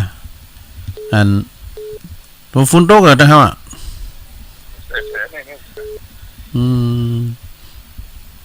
อันเจริญพรไปตังปุ่นตัวเนื้อตังแม่สำลานเขาก็ดีแล้วก็แม่สวยไล่ไปก็ออกห้องยามาใหม่ก็สบายดีเนาะแม่สวยไล่ปั่นหอมปั่นหายน่ะกินข้าวหลายๆฝึกหักฝึกเตียวไปเนาะโดยบุญโดยกุศลไอ้จันลันเนาะไอ้จันลันก็สบายดีก้าไอ้จันลันนี่ก็ปอเล่งลันนั่นกันเนาะพอเสียวซับเขาเนี่ยพอเสียวไส้นี่แต่แฟนคลับประจำแต่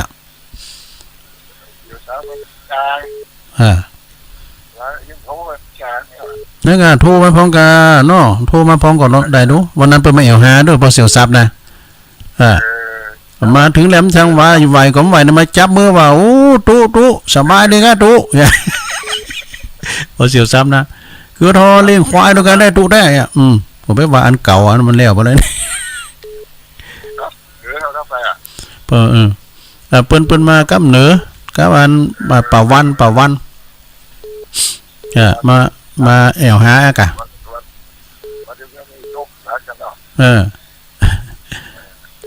ขอบคุณปอเสียวนังๆนึ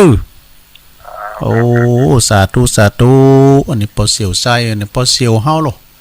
ศรัทธาญาติโยมทั้งหลายเนาะแต่ก่อนนี่เรากินแอวด้วยกันเนี่ยนะคุณเฮาเนาะเอาสายสุดท้ายเข้ามาเลยสายที่0899555656วันผู้กดตั้งใจแท้ใหม่เด้อพวกนี้ก็จะมาทำวันหนึ่งนะ374เจริญปอนเจ้าไหวค่ะเจ้าตั้งได้จ้ะอันนี้ประจากอันสำหรับปีบ้านนอนจืนบ้านแต่ก็อยู่สักขยอมเขาเจ๋วดีแม่ว่าเรียนฝึกควายหน่อยนะคะนั่นน่ะแม่หยังก่อนแม่หยังก่อนแม่สีทอนแม่สีทอนนั่นสักกี่ก่อนโบลอยโทรมากับเปิ้นเดียวกันอ๋อหั่นกะเนี่ยมันมันเป็นมันหูกันนะเนาะแล้วเขาก็ฟังจังว่าน่ะปีสองว่าก็ต้องเกมโตละฟังโตเจ้านะนั่นน่ะนะเป็นกำลังใจนะเจ้าโอ้ขอบคุณหลายๆเนอะแม่สีทอนอยู่สระพีก่อนนี่อยู่สังขยอมเนาะเจ้าแล้วมาอยู่สระพีอยู่ต้นจืนน่ะน่ะกะเอาบุญหักษานะแม่เด้อน่ะเพิ่นว่าเป็นอันเดียวกันน่ะน้องศรัทธาเฮาคุณยองเหมือนกันเนี่ยอยู่ไหนกันเฮาโทรดึงหูจักโดเป็นปืนเดียวกันเนี่ยตุลุงขออันยกหูกันเด้อไปมันต้อมเต้นผู้กระโทรมาทำใหม่เนาะซาวซ้ายตุลุงอู่ยาวไปหน่อยเนาะ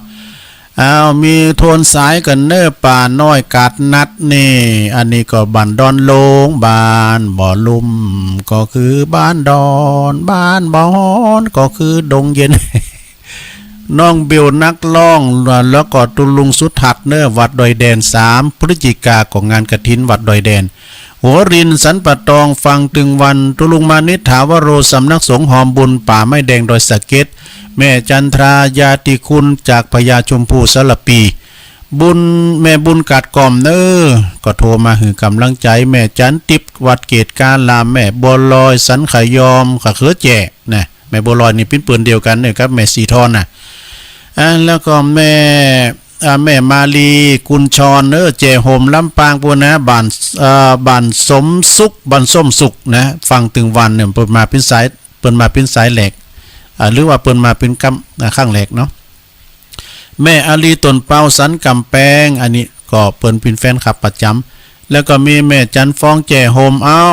แม่สังเงียมเกมประกาศแล้วเนาะฟังดูอันนี้อันของงานเบอร์โทรของแม่จันฟ้องแจ่โฮมนะ082เขียนเนาะ082 894 8075 จำไว้เด้อ0828940875อันนี้เบอร์โทรของแม่ฟองแจ่โฮมแล้วก็แม่สังเงียมจดแล้วเนาะแล้วก็เมืองกวักแม่สุวรรณเมืองกวักนะละปูนแล้วก็ลือโลงปีอ้ายใต้โหเฮาเนาะปีนั้นน่ะบ้านที่ลือโลงเฮาแล้วก็ป่าเป้าสันกำแพงแม่โบกลี่มาจากบกแยงไก่กับบ้านดงนะแม่สุภาลักษณ์สันพระเจ้าแดงนี่แฟนคลับประจำโทรมาถึงวันแม่ลิห้วยโทกจากอันบันหงแม่อำไพบ้านขว้าง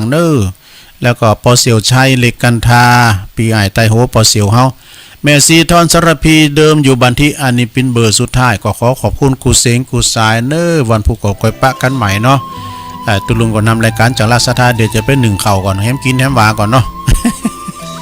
คุณก็อ่อยซีเนาะอยู่ดีมีสุขเหมือนกันจุปุจุคนจัตตารโอธรรมาวัฏันติอายุวันโนสุขังปะลา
เสียงนภาจากผา